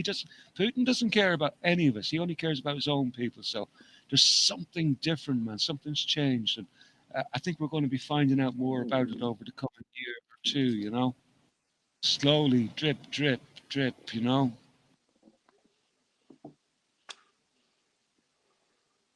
Jimmy, we're being invaded by a bot. Has the administrators tackled it? I haven't seen the bot now for a little while. Hopefully the admins have taken care of it. We've got Nude HD, best adult dating site. Yeah. Go there at your own risk. You know, we do not condone going to nude HD sites. You know, possibly really nasty things might happen to you if you went there. So, actually, I've seen BitChute. I've blocked the user now. Yeah, did you see that brand new tube's been down for weeks? It got hacked as well too. It got hacked. They all got hacked. Like the amount of data. Yeah, brand new tube got hacked. Yeah. So, and BitChute was hacked as well the other day too, and they got emails, passwords. They got the last thing you posted. They got a pile of data. They absolutely got a pile of data out of BitChute. So, if you have a BitChute account, you might want to change your password if you value it. And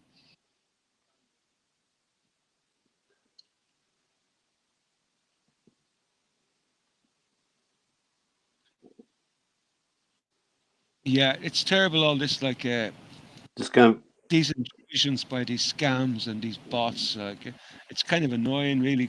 It really disrupts the chat for everyone. You know, it's absolutely awful. Yeah, I've blocked them now. Anyway, I've blocked them. Okay. Why were the bouncers not doing their job? No. I don't know. I've just blocked it. I don't know. I don't know. I haven't got a spanner, so that's you know, I can't help with that department. You know, so and. You actually have to be on YouTube, do you, to be able to block them? I was able to do it here, Jimmy. Really? Yeah. Oh, that's interesting. Yeah. See the three dots. See the three dots in the comment. You click on that. Yeah. And then you can. Oh, and then see what it says. I see it. Okay, I see it. Yeah. So if you ever see it, just do that. Yeah, no problem. It's good to know. So we've got potentially 10 minutes left. I Tony's don't know what asking, if you want to do a bit longer. Tony's asking if did they get the bank details. I'll tell you what they got, right? Just give me a moment just to get I have a little bit of an article saved on it, and I'll tell you exactly what they got.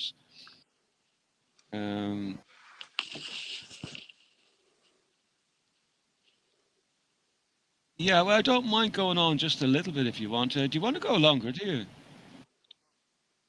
I'm fine. I don't if the chat want to carry on. I mean, we've been a bit all over the place, but it's all. We have been over the place, haven't we? If people want to carry on, want us to carry on, we'll carry on.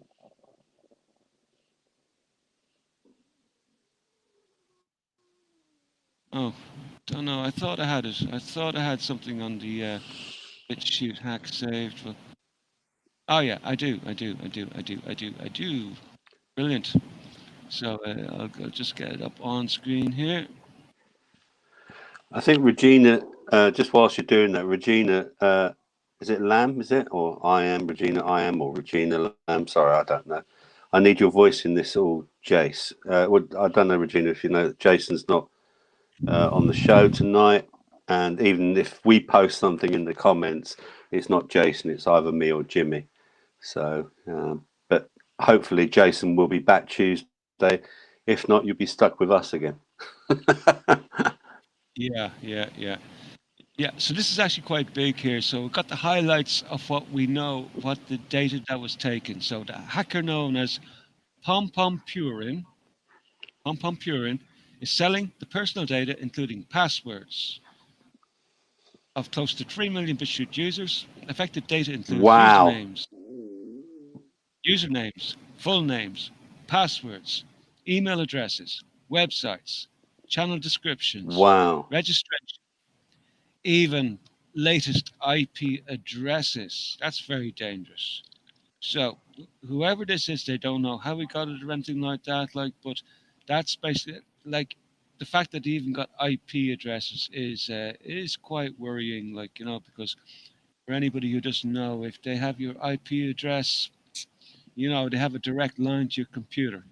And so that's kind of worrying. So that I think the first thing you probably want to do is change your BitChute passwords. If you have a router that's always on, like you might want to reboot your router and change your IP. So it's very worrying, Like, I've got a VPN, a really expensive VPN, Jimmy. Which one you want? Yeah, so it's one of the crypto ones actually. It doubles up as a miner as well. I mean, I paid like £300 for it. So it blocks all the ads. I don't get any ads on YouTube. I don't get any ads on the Daily Mail or anything. So it's pretty good. Yeah, Tony's given some good advice there. Can you reboot your router to change IP? Yes, reboot your router, and you will probably get a new IP. But that depends. I don't know whether people like you. It depends on your IP. I know if I reboot my router, I will get a new IP, but not everybody. Some people might have a fixed thing with their ISP, so you might have a fixed IP. You might want to contact your internet service provider and find out if you have a fixed IP or not, or maybe it's in your documentation for your router. But definitely something to be worried about. Definitely something to be concerned about. Because if they have your IP, do you know what? That's that's terrible. That's absolutely terrible. I tell you, nothing's safe online. Nothing.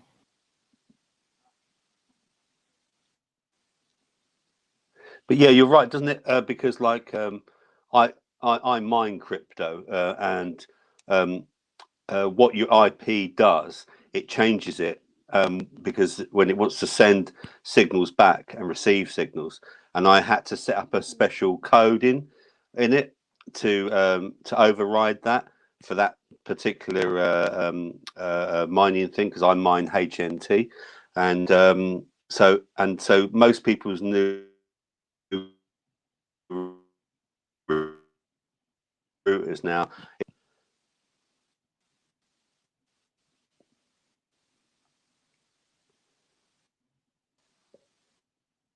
Jimmy, You've sort of like you I paused don't know there who's for a frozen. second. Whether it's you.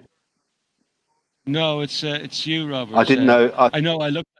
You paused as well.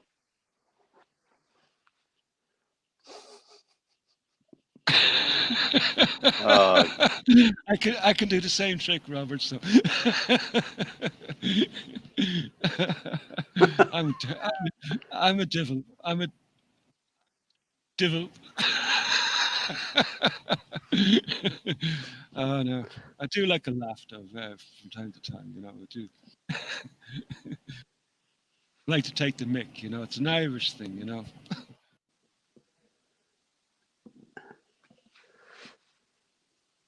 He's getting good at this. Can he do it without I'm smiling? back. Don't worry. I'm back. I'm back. Big major panic on. So, Robert, can I leave? I just Can want I to go leave back you to driving comment before you. just a moment? Can I leave you driving the bus for just a moment, Robert? Yeah, go. Yeah, be back in just go a on. moment. Yeah.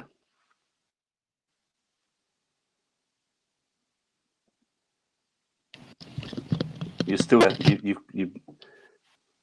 Hang on. Where am I? Where am I, Jimmy? There I am. Jimmy will be back in a moment. Yeah, I just want to pick up on what someone said earlier about ISO invest in ISO 222. Interesting. I'm just trying to find the comment. Just going back now. Where was it? I did put it up earlier because I was talking about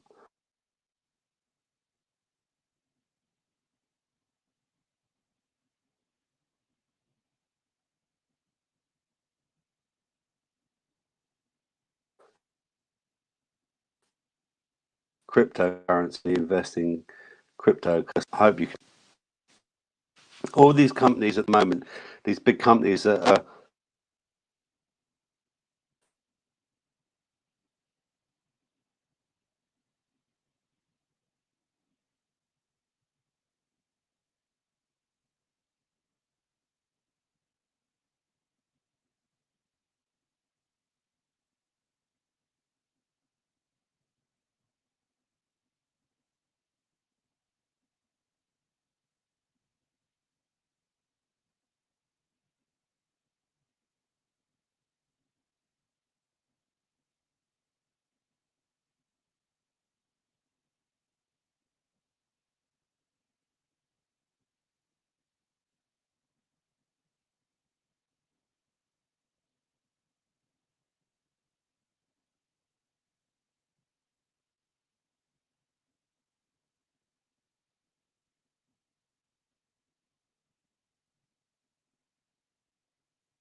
Oh, have can we you lost hear me? Robert again?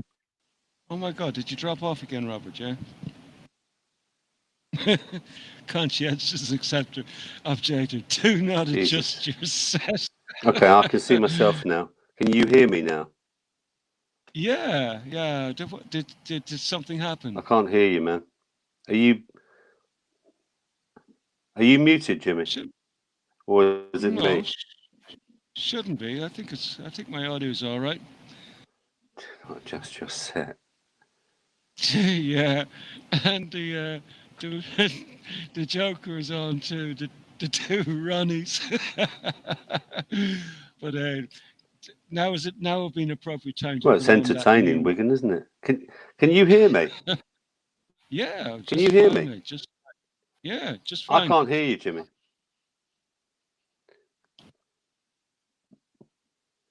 Yeah, I think everybody else can hear me. Uh, 462904 says we can hear him, but I'm not sure which one he can hear. But I assume I haven't changed my audio, so I assume it's just working still. So, oh, we got there we go. We have the porno crew back in, so we'll just block that one. So yeah, these porno sites they seem to be sort of busy tonight. So I'm not sure.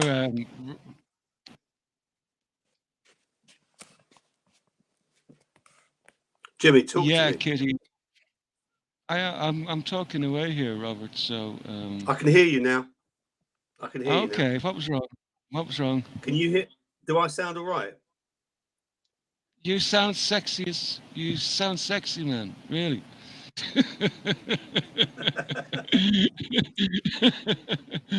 uh, I, Yeah. Where have you been, Jimmy O? Where have you been?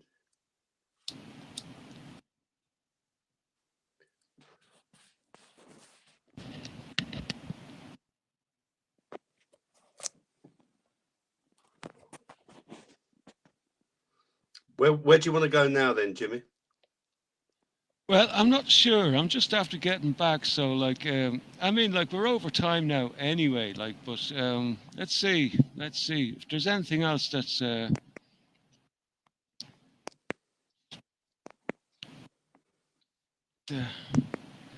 I mean, that Tavistock issue has been really busy lately, hasn't it? I don't know if it's getting much coverage over in your part of the world, you know. Oh, yeah, What do yeah. Do you know what? There was one story. There was one massive story that I wanted to, and I wanted to go back to climate change, right? I'm going to go back to climate change again because this is absolutely nuts, right? Where have I gone here? So now they want you to eat wind turbines artificially turned into gummy bears, right? This was a story that came out there. It was on the National Pulse. It was the National Pulse. Uh, Karim, what was his? Can't think of his name. He just be with the war Bannon's War Room, but he just writes some good articles. So this one is about wind turbine blades could be recycled into gummy bears for human consumption at the end of their lifespan, according to new research from scientists at Michigan State University. Now, the news comes amidst Democrats and their corporate allies, including the World Economic Forum, pushing renewable energy as a solution to climate change and a viable alternative to traditional fuel. And blah. So we all know what they want about with the wind turbines. So amidst this renewable energy push, researchers at Michigan State University constructed a new form of composite resin for wind turbine blades. It is comprised of a mixture of glass fibers with paint derived and synthetic polymers. Once blades formed from this resin can no longer be used, the new material can be recycled into a variety of products, including gummy bears. The perfect diet. When dissolved in an alkaline solution, the newly formulated resin produces potassium lactate. The compound, researchers allege, can be purified and converted into sweets or sports drinks. And we recover food-grade potassium lactate and it is used it to make gummy bear candies, which I ate, explained John Dorgan, one of the authors of the paper. Obviously, like, he must have been eating these gummy bears when he was sort of like messing around with these polymers, like to write this sort of drivel. But a carbon atom derived from a plant like corn or grass is no different from a carbon atom that came from a fossil fuel. It's all part of the global carbon cycle. And we've shown that we can go from biomass in the field to durable plastic materials and back to foodstuffs, continued the researcher. So, like, this is what he's calling, like, the beauty of our resin system is that at the end of its use cycle, we can dissolve it, and that if releases and releases it from whatever matrix it's in so that it can be used over and over again in an infinite loop. That's the goal of the circular economy. Now, I don't know, but I have a funny feeling I might prefer Soylent Green to these gummy bears.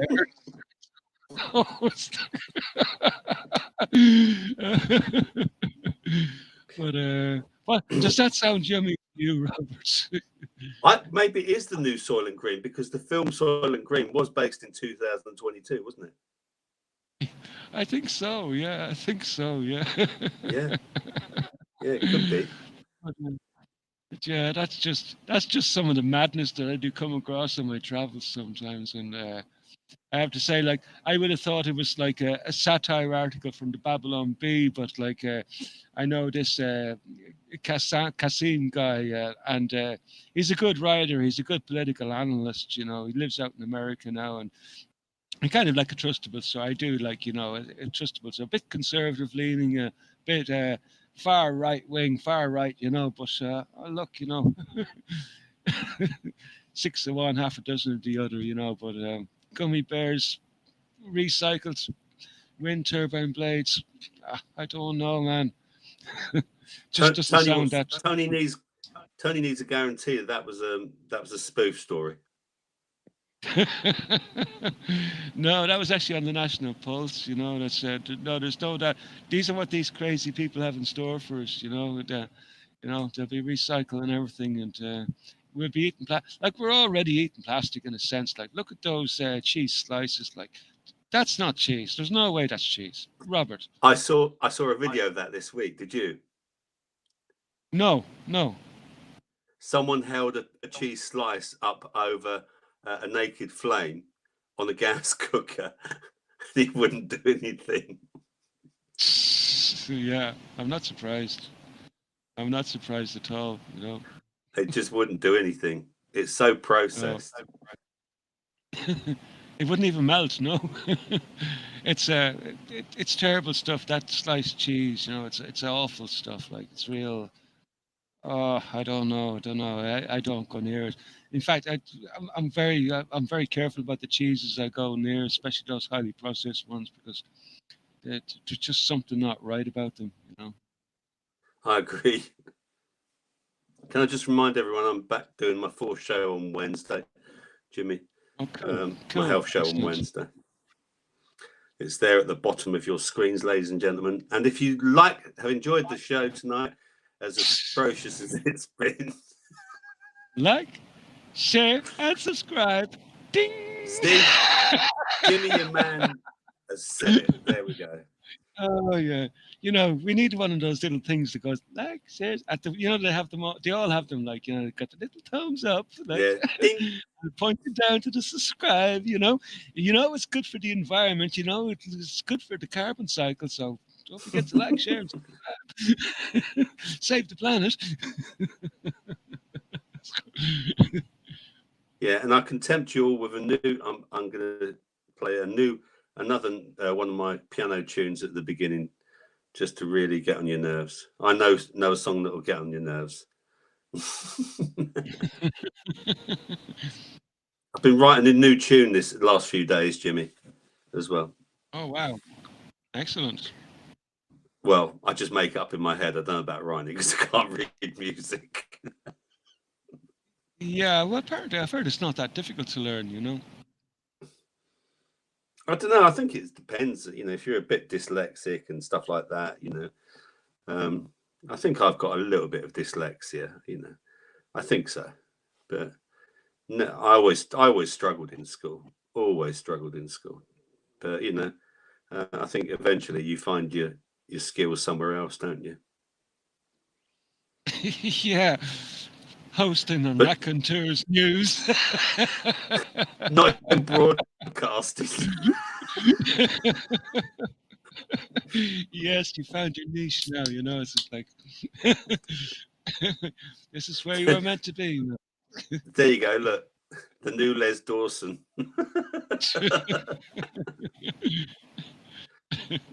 My mother-in-law's so fat. Yeah, I just about remember. It's only when now that you've done that, like that mimic of him. Like I remembered his voice. You know, that's a long time ago. Les Dawson. He was kind of. Tell you what, where have all the comedians gone? You know, England used to have great comedians, and they seem to be in abeyance these days. And you Well, know, Jimmy not doesn't. many. Jimmy doesn't appear any. Jimmy O doesn't appear anymore. Yeah, and even that, like when I'm thinking back to the good old days, like when the likes of your Rowan Atkinsons and Blackadder, like I think Blackadder was one of my favorites, and the Hitchhikers, Douglas Adams, and the Hitchhikers, that was one of my all-time favorites. Like, and uh, but I guess the way the I mean, everybody's gone so sensitive these days. Like these new generation. Well, I can't blame the new generations because at the end of the day, all these sensitive LGBTQ fuckers that, like, you know what, they really are just a minority. You know, it's just the way the media hypes it up. Like you think that like they were the majority. You know, but like really all this sort of like push down on sort of like comedy and humor where you're not allowed to talk about X, Y, and Z. It's destroyed humor, like, you know, but it's actually only coming from a small minority. And I think essentially, like, you know, the funny people are there, like, you know, but you just can't get on onto the live sets where everybody will hear you, you know, like. But it seems to me like humor has been totally decimated and destroyed, you know, and I suppose that's part of the agenda too, you know. While you're pumping everybody up with fear, the last thing you want is having sort of like decent humor to sort of like lighten the mood and lift people's spirits, you know. Yeah, yeah. I mean, like you say, it's all become too politically correct now, and that was deliberate. It all started, didn't it, with that? That's that Scottish comedian guy who got taken to court, wasn't it? Because he made his dog salute do a Sikh Heil, didn't he, or something? Do you remember that? Yeah, yeah, yeah, yeah. It all Fucking started there. clever, That's where it all started, wasn't it? The right? guy got Yeah, taken to court and found guilty. You know, I thought that was very funny myself. Hmm. yeah. You could only laugh at something like that, like a dog doing a Sikh Kyle. You know, you could only laugh. Did he have a mustache on as well? On Yeah, he put a mustache on him as well. Yeah, brilliant, yeah, absolutely brilliant. yeah. The Wigan Joker was blacklisted. Yeah, you're Yeah, right, mate. yeah, yeah. There you go. It's his. That's part of the agenda, I believe, is to just kill humor while you're at it. Like because, do you know what people we do, and you see the humor comes out in the memes, you know, and they don't have control over the memes, like, but like they can control because they control all the institutions, they control the media, they control just about everything, like, and even if you're just a hotel or a little venue, sort of like, and you're going to put on somebody, like they come under attack from these special interest groups, and you sort of like, and they'll go and they'll threaten like these venue owners that. Like you put this person on, and we're going to make your life hell, and this is what's going on. Like this, it's going on in America. It's going on it's going on everywhere by the looks of it. Do you know what? They've probably got more freedoms in China these days than we do here in the West. Like, and you know, it's just. I don't know. Did you see that? That was posted. I think it was Chris that posted it in Telegram on the Raccoons Telegram channel about those people queuing in China to, you know. Do you know what? I'm very wary. I am very wary about videos coming out of China, and I'll tell you why. Because you go, if you rewind back to the start of the pandemic, like, and all those videos that you were seeing people just dropping on the Yeah, streets, you know, and it was all this fear porn, and then there was also videos of these guys going up and down the street spraying like these big clouds of something all over the city streets, you know, and uh, and since then, like knowing what I know now about the pandemic, the ways, I don't trust anything coming out of China. If you see something coming out of China, I would think because they have such control over their internet there. Nothing gets out of China unless they want it to get out, you know. So, yeah. and I'll just leave it at that because I've developed a certain skepticism about anything I see coming or alleged to be coming out of China. I don't blame you. I don't blame you. I really don't.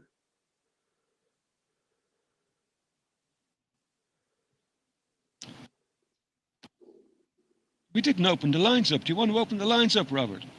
Yeah, we could do. Yeah, we can do that. I'll put the invite out. I mean, I'm sure people have listened to us for long enough, man. Let's see. Let's invite the dodgy crew in now, and the conversation will probably come in. Yeah, exactly. Why not? If anybody wants to come in. The stream. There we go. I'll put it up there. If it works or not, I don't know.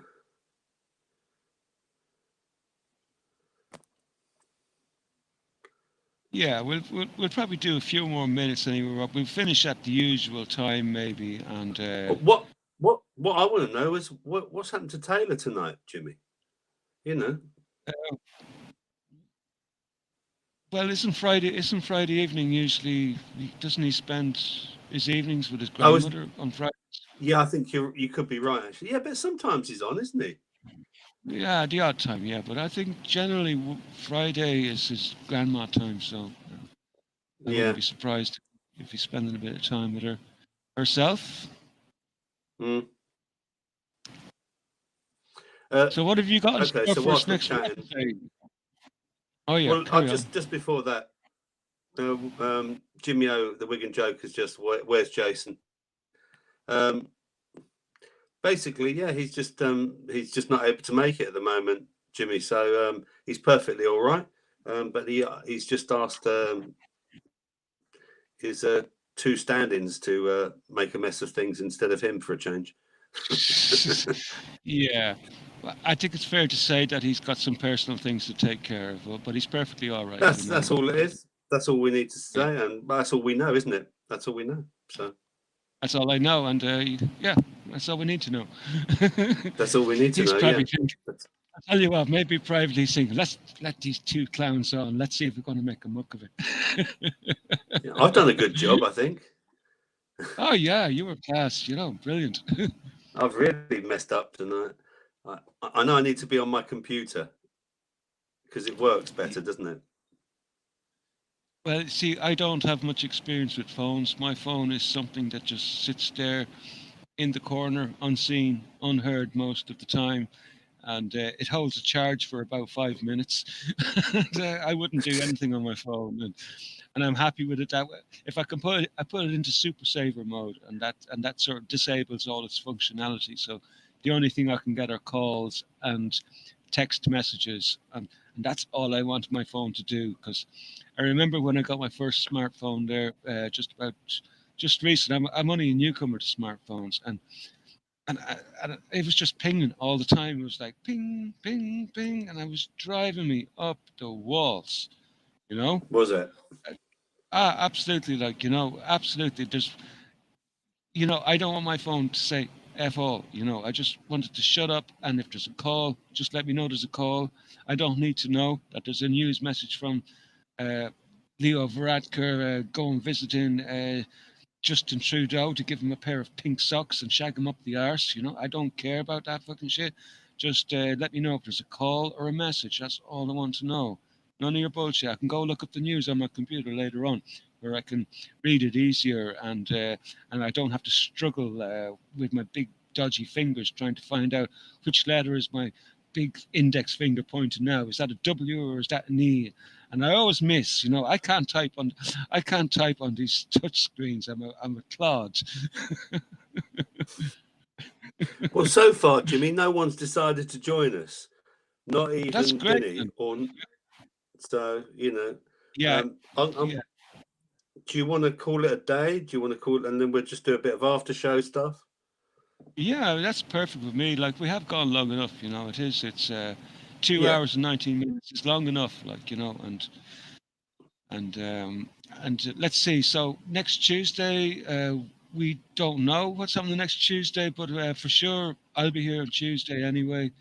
We got Robert on Wednesday night at what time, Robert? 8 o'clock. 8 o'clock. And any sort of like teasers? Any teasers as to what you might be talking about on Wednesday night? I'll be wearing my T-shirt again. Good man. Good man. I would have. And are we I would going have cleaned to it any by then. spoilers? Any spoilers as to what's going to be on the agenda for Wednesday No, night? I think really. I mean, I've got a few stories, but again, I'm gonna just like because you know what's happening. The news changes so much. I'm starting to get a format now for the show, and you know, it's really trying to interact with what people want to talk about in the chat. I also do some headlines. I focus on one particular nutritional thing that I know about or that I've researched. Last time I talked a lot about vitamin C, how important vitamin C is, etc. So I'm going to choose something else that I'll be focusing on. Yeah, we take it from there as well. That's about it really. And again, me just trying to help people with their health, just to make small changes, you know. So suffice it to say then that you're getting your format together is actually taking shape then, and you're getting the format coming together. Yeah, you know, I mean, oh, and also I wanted to say actually, I have reached out for a guest, but I haven't heard anything back from them yet. So I am attempting to try and get a guest on as well. So I sent out a very nice email to someone today, but they didn't get back to me. But you know, maybe someone will come back. You never know.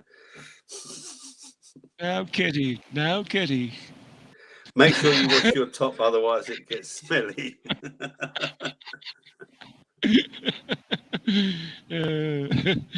But anyway, Robert, listen, I really appreciate you coming on, spending a couple of hours with me. It's been a hell of times, and been a bit. Yeah, we've had a good. It's been interesting. Like we've had. That's all right, man. It's all right. Yeah.